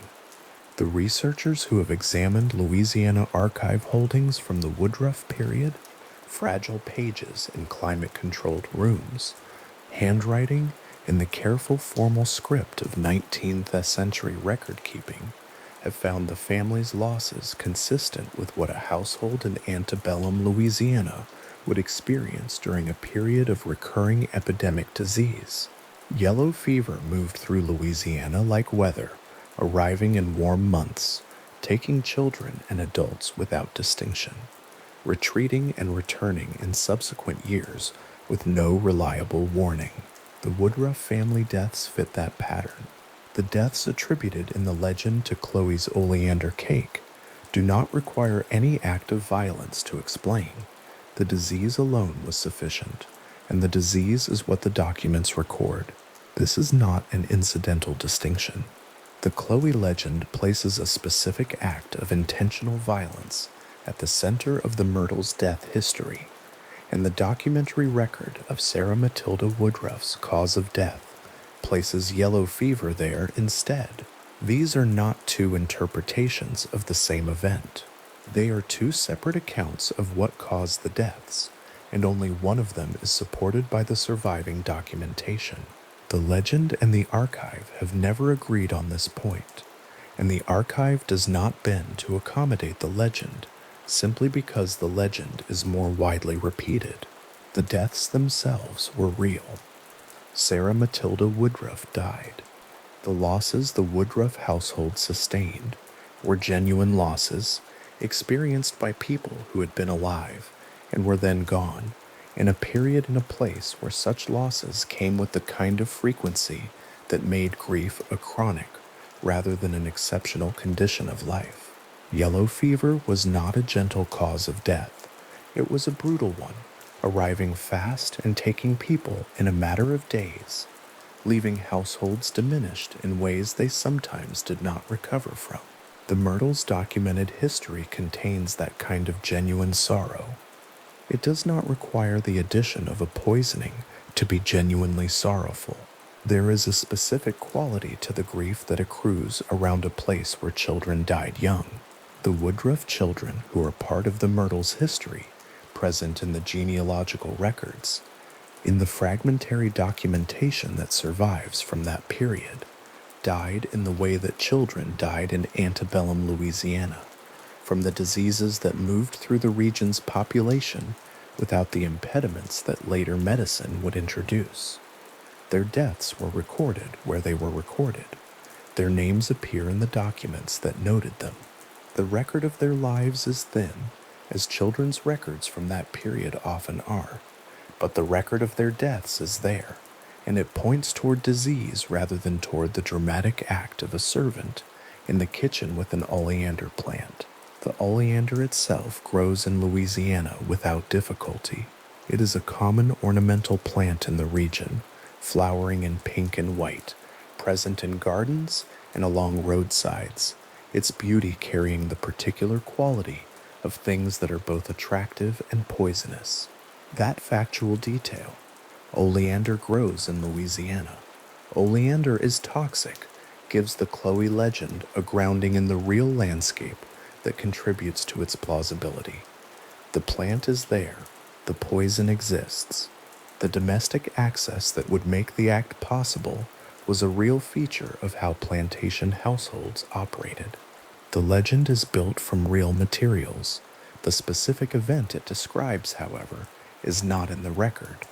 Researchers who have written about the Myrtles' documented history have noted, with some regularity, that the 9-murder figure became established in paranormal literature about the property and has been repeated so consistently across decades of books, television programs, and tourism materials that it carries the authority of repetition rather than the authority of documentation.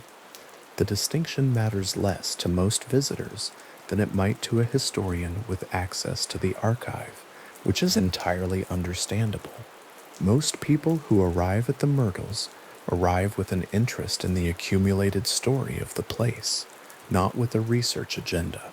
The tour guides are not mispresenting the legend. They are presenting the legend as what it is, a layer of the place's identity that has accrued over time and that carries its own kind of meaning, even where it diverges from the documentary record. But the documentary record exists alongside the legend in archives and parish records and the preserved pages of 19th century Louisiana newspapers, and it tells a version of the Myrtles' history that is genuinely worth sitting with. One murder, documented and unresolved. A family diminished by epidemic disease in a region where epidemic disease was a documented annual event. Enslaved people whose deaths were structurally excluded from the official record. An architecture of grief that does not need embellishment to be real. That is the ground the legend grows from, and it is genuinely sorrowful ground, specific and well documented. Its sorrow earned through the ordinary catastrophes of life in 19th century Louisiana, rather than through a single dramatic act of violence. William Winter's killer rode away from the Myrtles on a January evening in 1871 and was never identified. That fact has sat in the record for more than 150 years without resolution, and there is no particular reason to expect it to acquire one now. The investigation that followed Winter's death, conducted under the conditions of Reconstruction-era Louisiana, with the resources and methods available to law enforcement at that time, did not produce a name or a motive that the record has preserved. What the record preserved was the event itself, stripped of its explanation, and the event itself has been sufficient to anchor one of the Myrtles' most persistent ghost stories, the figure of William Winter on the staircase, making his way to the 17th step, the sound of his collapse in the quiet upper hall. That story is told regularly at the Myrtles. It is told with the specific physical detail, the 17th step, the sound, the hallway, that gives paranormal accounts their texture and their staying power. Whether anything on the staircase corresponds to William Winter's death, or to anything at all beyond the accumulated narrative of the place, is a question the record cannot answer in either direction.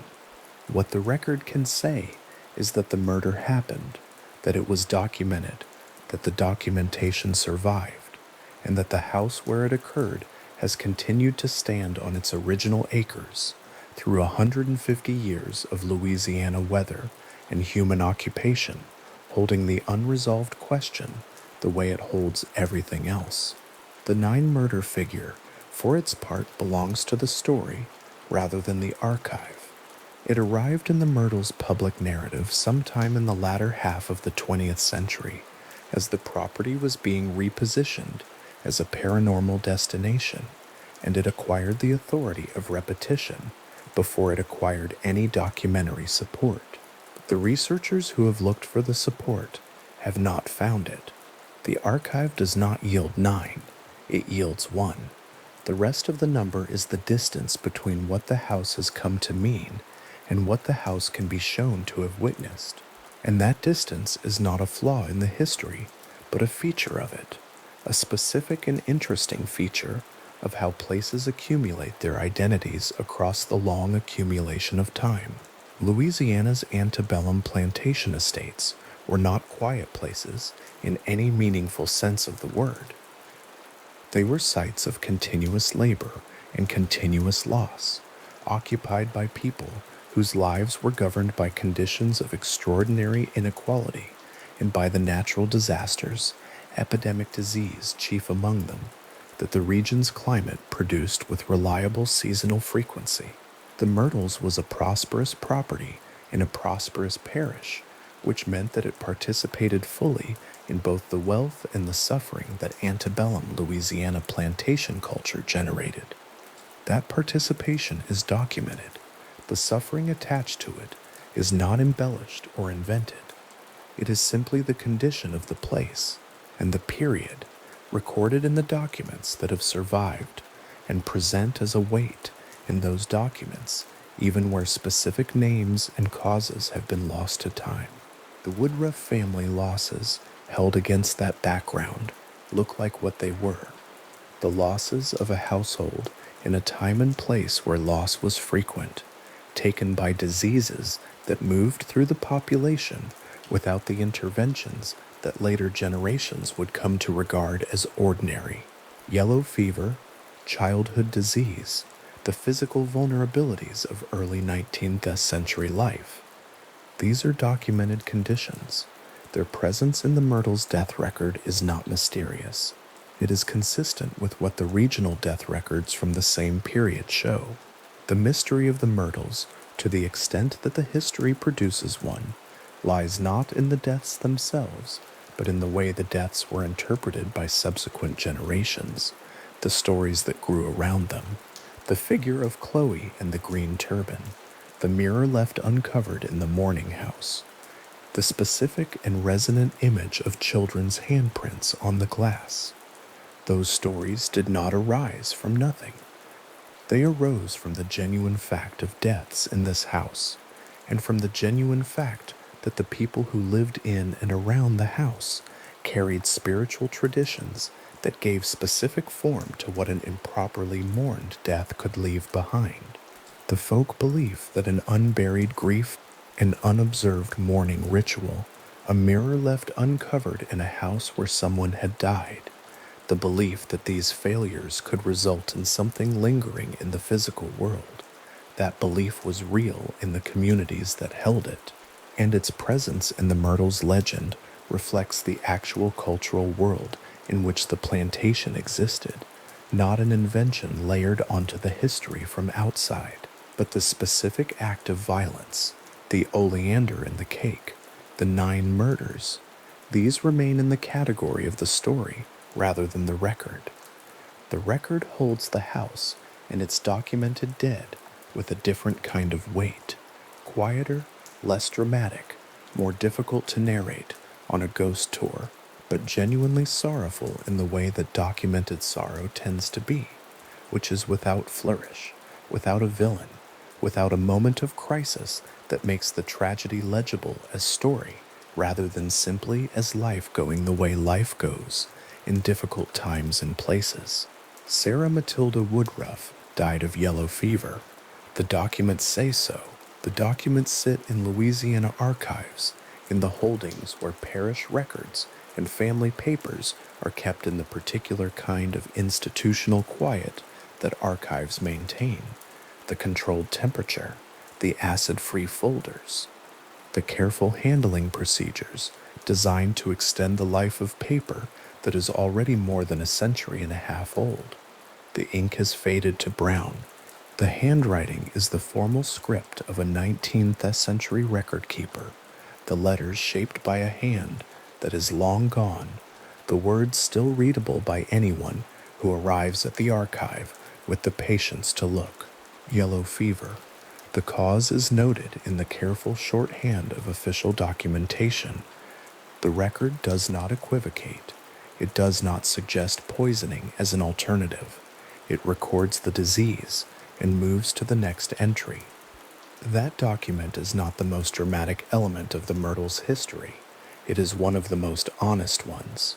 It places a real woman's death in the real context of her time and place, recording what killed her without narrative embellishment, without the addition of a dramatic act of violence that would make the death into a story with a clear cause and a recognizable shape. Yellow fever was not a narrative, it was a disease. It arrived, it took people, it left households in grief, and it came back the following summer and did the same thing again. The record of Sarah Matilda Woodruff's death is a record of that disease touching one specific household, at one specific time, in one specific house that is still standing on its original Louisiana ground. The front steps where William Winter fell are still there. The archive where Sarah Matilda Woodruff's death is recorded is still there. The case file on Winter's 1871 murder, unresolved, still open at one end, sits in whatever Louisiana holding contains it. The facts preserved, the explanation absent, the question the same as it was on the evening the rider came up the road and fired and was gone. The house has continued to stand around all of this. It has continued to receive visitors, to generate stories, to be the location where people report things they find difficult to explain in ordinary terms. None of that has changed what the documents say, and none of it has required the documents to change. What the documentary record of the Myrtles gives, held honestly and without embellishment, is a history of real people in a real place, diminished by the diseases and the violence and the structural conditions of their time, some of their deaths recorded and some of them not, one murder documented and unresolved, a family's losses explained by epidemic rather than by act. It is a genuinely sorrowful record.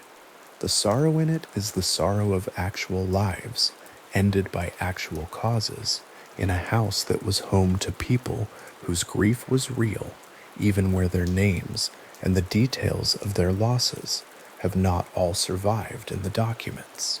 That sorrow does not require the addition of 9 murders to be worth sitting with. It does not require a poisoning, or a villain, or a dramatic act of intentional violence to be genuinely and deeply affecting. The Myrtles' documented history is sorrowful in the way that all long occupied places that have seen disease and loss and ordinary human mortality are sorrowful, not spectacularly, not through dramatic event, but through the accumulation of real losses across the long continuity of time, each one recorded, where it was recorded, the rest present in the silence of the documents that omitted them. The Louisiana archive holdings where the Woodruff family death records are stored contain pages that are fragile in the specific way that very old paper becomes fragile, not crumbling, not illegible, but requiring the kind of careful handling that acknowledges their age and their irreplaceability.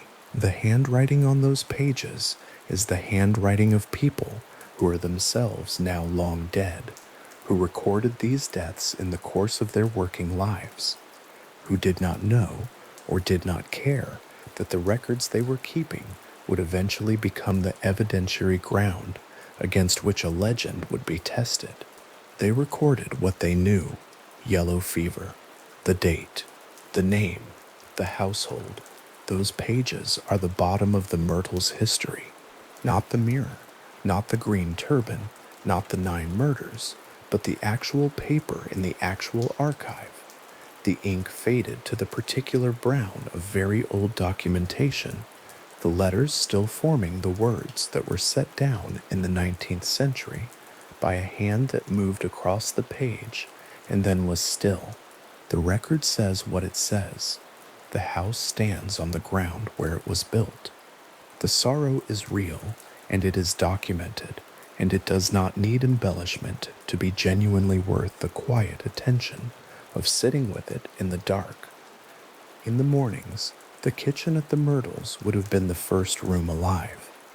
Long before the household stirred in the upstairs rooms, before the galleries caught the first pale diffusion of Louisiana light, the kitchen building stood apart from the main house in the way that plantation kitchens always did, separated for the practical reason of fire and for the other reason that was never written down in any inventory.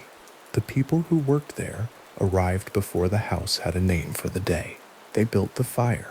They moved through the dark in a space that belonged to their labor and not to their rest, and the record of their presence survives almost entirely in the physical fact of the food that was prepared, the fires that were laid, the rooms that were cleaned, and the house itself, which still stands because of the work done inside it, every day for decades, by people whose names the official documents rarely preserved.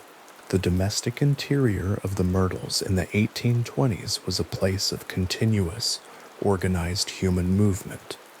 The enslaved workers who cooked, cleaned, carried, tended, and maintained the house moved through every room of it, the front hallway with its gilt-framed mirror, the parlors, the upstairs galleries, the service passages that connected the formal spaces to the practical ones. Their labor was constant and visible in every finished surface of the house. Their presence in the historical record is close to invisible.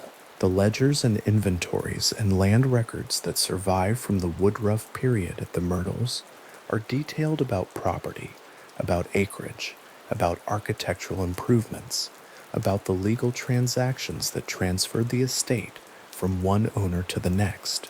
They are nearly silent about the people whose hands kept the house running, whose knowledge of the kitchen, the garden, the household rhythms, and the preferences of the family they served was more comprehensive than anything written down by anyone who owned the property.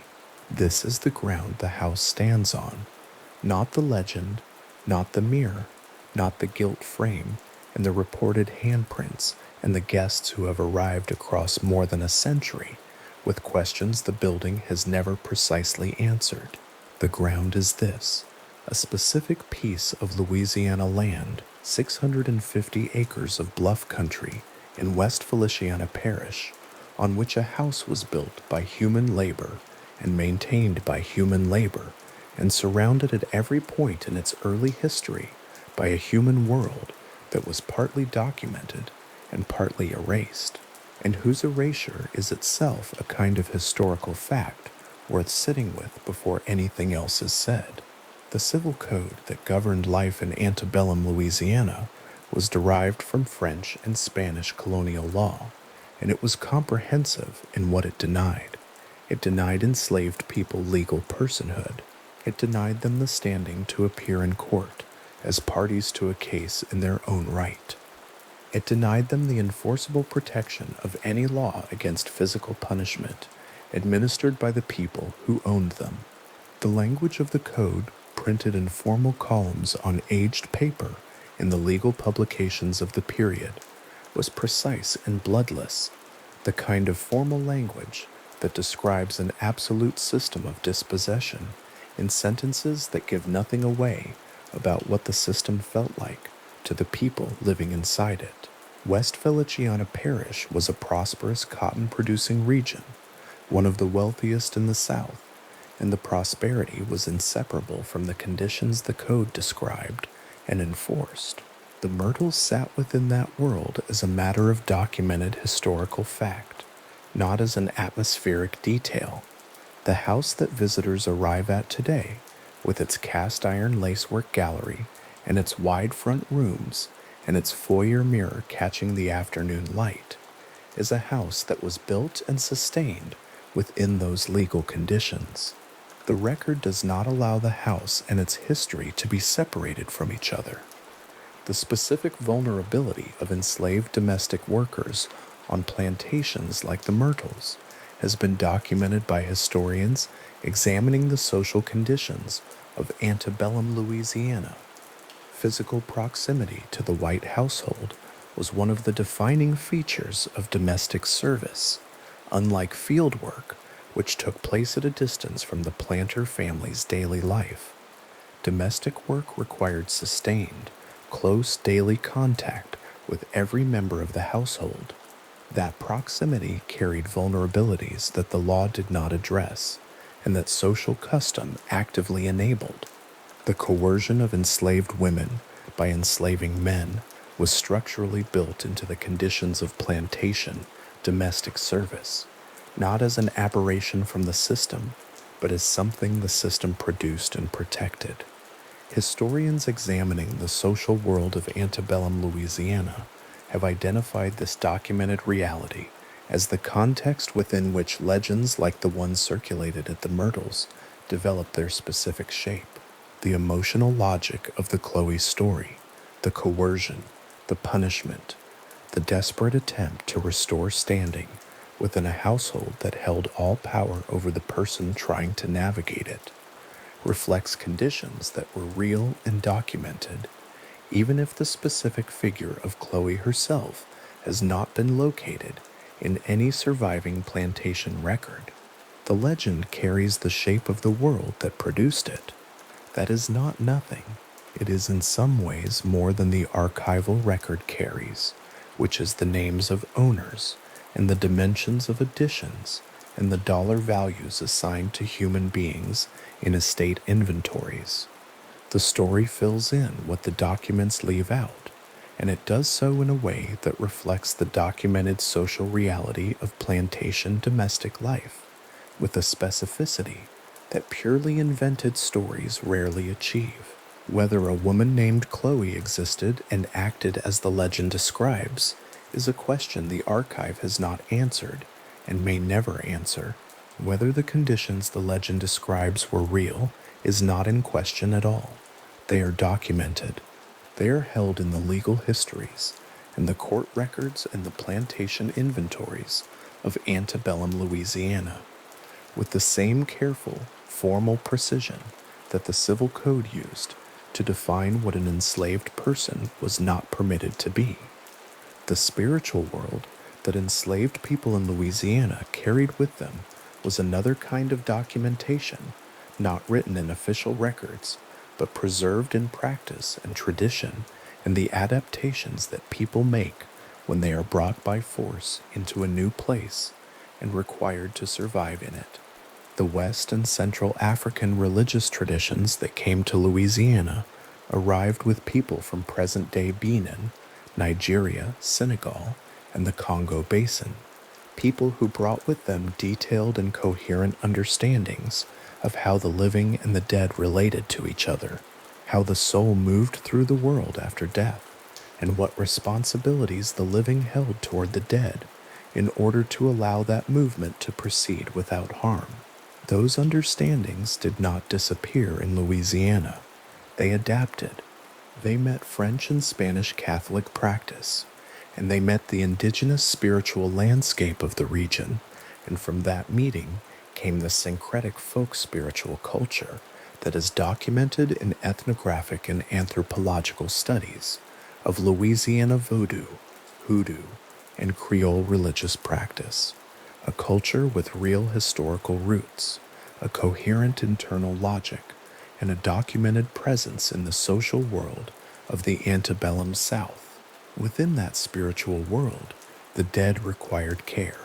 The hours and days immediately following a death were understood as a liminal period, a time when the soul was disoriented, when it had not yet fully separated from the physical world, when certain precautions taken by the living could ease its passage, and certain failures could leave it caught.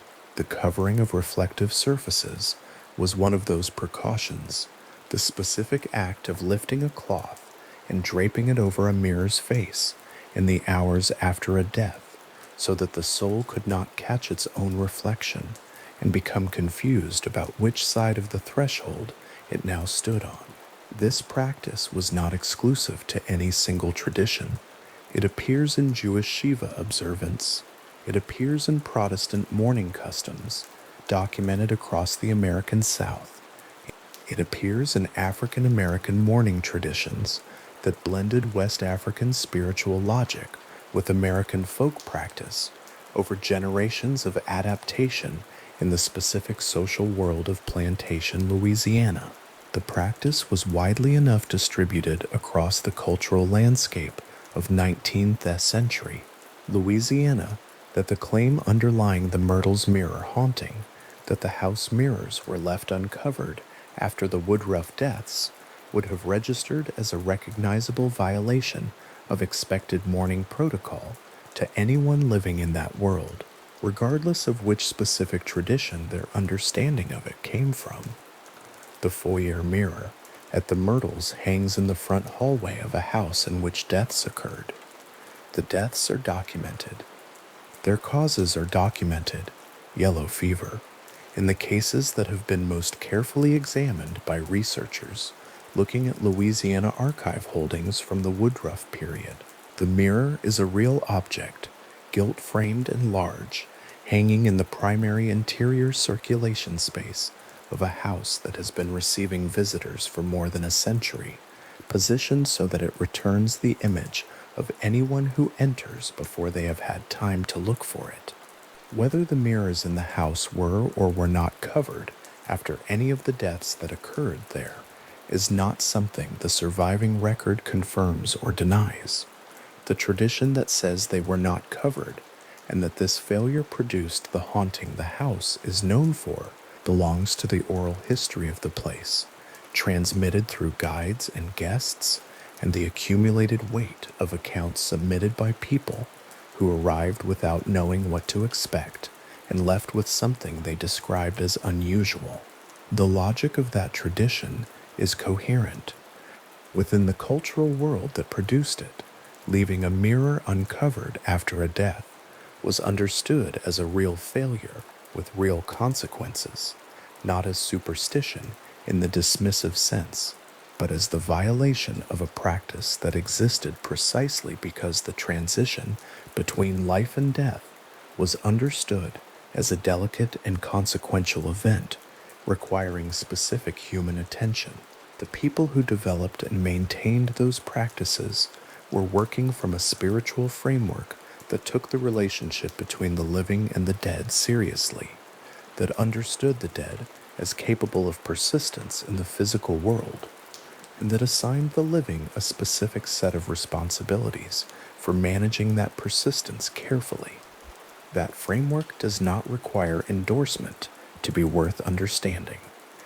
It requires the same attentive, respectful attention that any carefully developed system of belief and practice deserves, the kind of attention that asks what the logic is, where the tradition came from, and what human experience it was built to address. The Myrtles sits at the intersection of multiple traditions that all, in their different ways, took the management of death seriously. The French and Spanish Catholic culture of colonial and antebellum Louisiana had its own elaborate mourning customs, its own theology of the soul's passage, its own prescribed rituals for the hours and days following a death. The Protestant culture of the American South had its own mirror-covering practices and mourning observances. The West African and Creole spiritual traditions carried by the enslaved people who lived and died at the Myrtles and throughout West Feliciana Parish had theirs. In the specific social world of antebellum Louisiana, those traditions existed in proximity and in tension and in the complicated generative contact that forced proximity always produces. The folk spiritual culture that emerged from that contact was not a confusion of incompatible systems. It was a new thing, documented in ethnographic studies, present in surviving practice, coherent in its own right, built from materials brought together by one of the most brutal demographic and cultural dislocations in American history. The fear of a soul caught behind glass, the handprint on the mirror's surface that returns after cleaning, the reflection that arrives a moment before the observer expects it. These reported experiences arrive in a house whose specific history and specific cultural location make the mirror the natural center for exactly this kind of reported phenomenon. The Myrtles is not a generic haunted house of God. It is a specific house in a specific place with a specific history that includes the documented deaths of real people, the undocumented deaths of enslaved people whose names the official record rarely preserved, the long presence of a folk spiritual culture that understood certain objects and spaces as capable of holding what the living left behind, and more than a century of visitors who have arrived in the front hallway and stood before a gilt-framed mirror and reported something that did not fit the usual description of their own reflection. The practice of poisoning as a form of resistance by enslaved people in Louisiana is not a legend. It is a documented historical phenomenon held in court records and newspaper accounts and legislative records from the antebellum period, in cases where enslaved domestic workers with kitchen access were tried and convicted for poisoning members of the households they served. Those cases are specific. They have names, charges, recorded facts, and outcomes documented in the formal legal language of the period. They established that the act and the fear of it were both real features of the social landscape of antebellum Louisiana, present on both sides of the relationship they document.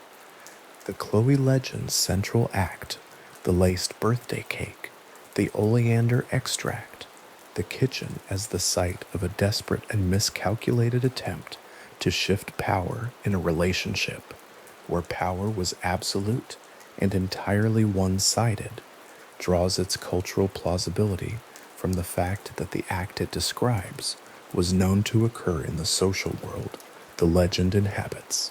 The legend did not invent the possibility from nothing.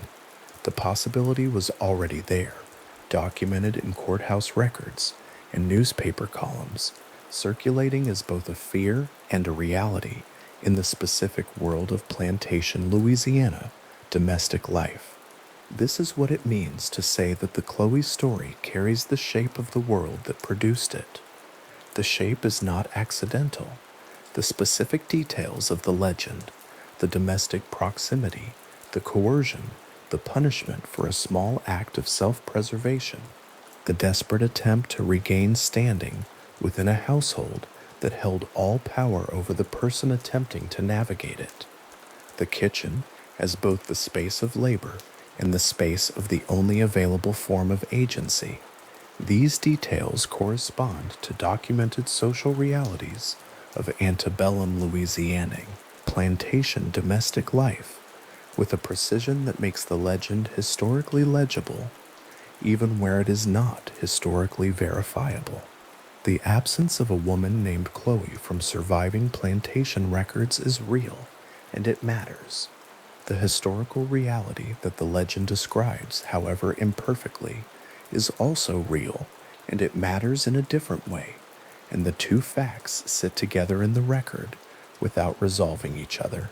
The Myrtles Plantation received its listing on the National Register of Historic Places in recognition of its architectural significance, its surviving raised cottage construction, its Federal and Greek Revival detailing, the 125-foot cast iron lacework gallery that Clark Woodruff added in the decades after the property passed into his hands. The designation is independent of the paranormal history of the house, issued in the plain language of government architectural assessment, affixed to the building as a small rectangle of official metal against old painted wood. It certifies that the house has stood and mattered as a piece of American architectural heritage, which is a different kind of certification than the one the ghost tours offer, and not in any way incompatible with it. The house that received that designation was built on land granted by Spanish colonial authority to a Pennsylvania lawyer fleeing federal prosecution, developed across multiple ownership phases across more than 2 centuries, occupied by families who were born and died in its rooms, maintained by the labor of enslaved people whose names the official record mostly did not preserve, and witnessed at least one definitively documented murder. William Winter, shot on the front steps in January of 1871 by a rider who came and then was gone, the case never resolved. The house absorbed all of this and continued to stand.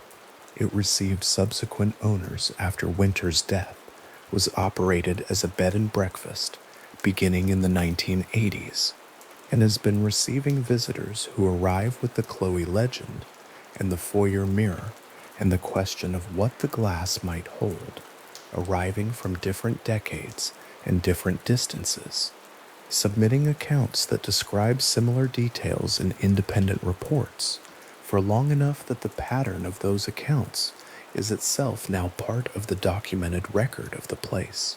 There is a kind of history that official documents do not carry. It is not the history of architecture or property transfer or documented homicide.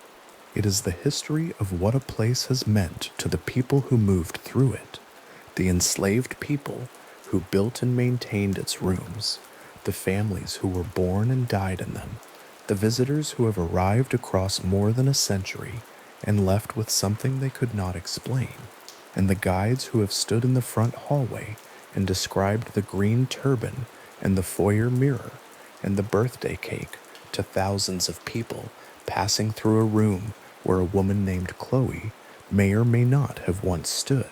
That history is real, even where it is not verifiable. It is real in the way that meaning is real, the way that a story told long enough in a specific place becomes part of what the place is, layered into the walls alongside the plasterwork and the architectural detailing and the paint.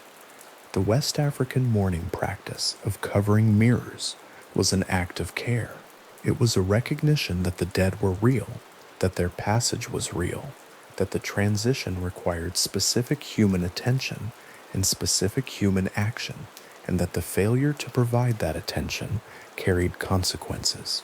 The tradition traveled across an ocean in the minds and memories of people who were forced to make that crossing without consent, who arrived in Louisiana without any of the physical material of their lives, except what they carried in their bodies and their understanding of the world. The practice survived because it addressed something real, the experience of loss, the uncertainty about what the dead required, the specific human need to do something deliberate and correct in the hours after a death so that the soul could find its way. That it was practiced in the quarters of enslaved people alongside similar practices in the households of their enslavers is not a coincidence.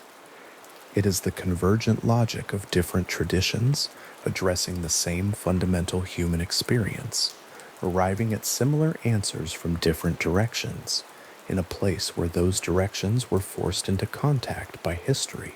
The foyer mirror at the Myrtles is a period piece. It is large. Its gilt frame is intact. It hangs in the primary circulation space of a house that stands on 650 acres of Louisiana ground and has been standing there in one form or another since the late 18th century. The people who report something unusual about it arrive from different places and different decades and different backgrounds, and they do not always know in advance what they are supposed to be looking at. Some of them describe handprints on the glass, small-fingered, clear, returning after the surface is cleaned. Some of them describe the reflection as clouded or as returning the room from a slightly different angle than expected. Some of them describe the sensation of being watched from the direction of the glass, a feeling that the mirror holds attention rather than simply returning it. The reports are consistent in their broad outlines across a span of time long enough to constitute a pattern in the documented record of the place. Whether the mirror holds anything is a question the record does not answer. The folk belief that it might holds within a specific cultural and historical context that makes the possibility coherent, not as superstition, but as the application of a documented spiritual logic to a documented failure to perform a documented mourning ritual in a house where real deaths occurred. The logic is not arbitrary. It is the product of traditions that address the relationship between the living and the dead with care and seriousness and the accumulated wisdom of generations of practice. The question the mirror raises is the kind of question that arises at the intersection of documented history and reported experience, the kind that the official record does not resolve, that the paranormal record does not resolve, and that the house itself does not resolve, having simply continued to exist in the space where the question lives. The Woodruff family's losses at the Myrtles reflect the mortality conditions of antebellum Louisiana with the kind of fidelity that does not require embellishment to be sorrowful. Yellow fever moved through Louisiana in the 19th century, the way weather moves, arriving in seasons, departing without announcing its reasons, and leaving behind the specific and undramatic accounting of the dead that appears in the archive pages, where researchers who have examined the Woodruff records have found the causes of death noted in the careful shorthand of official documentation. The deaths were real, the grief was real, the house continued. The people who maintained the house, who cooked in its kitchen, who tended its rooms, who laid out the dead, and might or might not have covered the mirrors as prescribed, move through it every day in conditions the official record does not adequately describe, and their experience of the house is the part of its history that the archive has done the least to preserve. This is the ground, not the legend, not the mirror, not the ghost tour script or the National Register plaque or the photograph of the gallery at dusk that appears in every account of the house. The ground is the specific land, the specific people, the specific conditions under which the house was built and maintained, and grieved in and survived.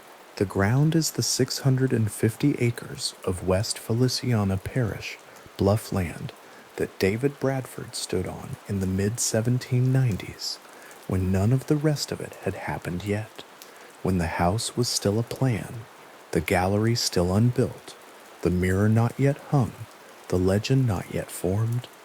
The ground is the kitchen fire, lit before the household woke. The ground is the name that doesn't appear in the inventory.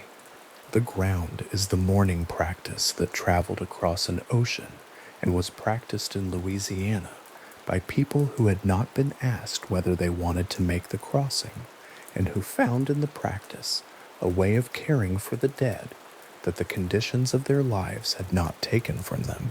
The Myrtles Plantation stands tonight on the land that Bradford received, and Bradford's heirs transferred, and the Sterlings renovated, and the subsequent owners occupied, and the bed and breakfast guests have been sleeping in for decades, bringing their questions and their overnight accounts and their reports of something seen near the gallery in the dark. The cast iron lacework on the 125-foot front gallery casts its shadow patterns against the Louisiana night, the same way it has cast them across every night since Clark Woodruff added the gallery to a house that already carried the weight of its history. The foyer mirror hangs in the front hallway, its gilt frame unchanged, its surface reflecting whatever the hallway holds at this hour, the ambient light from outside, the interior dark, the empty space where a visitor would stand if a visitor were standing there. The case file on William Winter's 1871 murder is held in a Louisiana archive. The pages are fragile. The ink has faded to brown in the way that 19th century ink does. The handwriting of whoever recorded the facts in the days after the shooting, still legible if the light is right, the name of the victim, and the date, and the location, and the unresolved question of who fired the shot, still present in the careful formal language of official documentation that was written at a time when the answer seemed like something that would eventually be found. It has not been found. The case remains open in the way that old cases remain open, not actively, not urgently, but in the permanent quiet sense of a question that the record has not closed and cannot close because the answer was never located. The house continues. It continues in the way that old houses continue, present on their land, holding the weight of their history in the materials they are built from, receiving the people who arrive with questions and sending them on when the visit is done, neither answering nor denying, simply standing. The live oaks that were there when Bradford first walked the bluff are either still there or have been replaced by live oaks that grew in their place, because live oaks in Louisiana have their own long persistence and their own slow patience with the decades that accumulate around them. The crepe myrtles that gave the estate the name it is known by now are still there, or are descended from the ones that were there, which amounts to the same thing. The land holds what the land holds. The house holds what the house holds. What the house holds in the documentary sense is more than 2 centuries of specific human presence, births, deaths, labor, grief, the accumulated domestic detail of a place that has been continuously occupied across a span of time long enough that every generation of its inhabitants has found themselves living in a house that already held the residue of the people who came before them. The enslaved people who built and maintained the house in its early decades were the first of those residues, and the least documented, and the most present in the physical structure of the place, in the quality of the work, in the specific character of the rooms, in the particular way the house sits on its land, and has continued to sit there without revision, across more than 2 centuries of weather and ownership, and the slow accumulation of everything a house becomes when it is lived in for that long. The questions the Myrtles raises have not been resolved. The archive has not closed them. The paranormal record has not resolved them either. In the opposite direction, the reports persist. The mirror continues to receive accounts from visitors who did not expect to have anything to report. The figure seen near the gallery in the dark continues to be described in terms that correspond to the legend, without always being preceded by knowledge of the legend. The distance between what the official record confirms and what the reported experience describes is where the house lives, where it has always lived, in the specific gap between the ink on the archive page and the account that the overnight guest writes down in the morning, trying to put language to something the language of official documentation was not built to carry. The house is still there. The land is still there. The gallery is still there, its cast iron lacework holding its pattern against the Louisiana dark, the shadow it throws across the wide wooden floorboards, moving slowly with the angle of whatever light reaches it at this hour.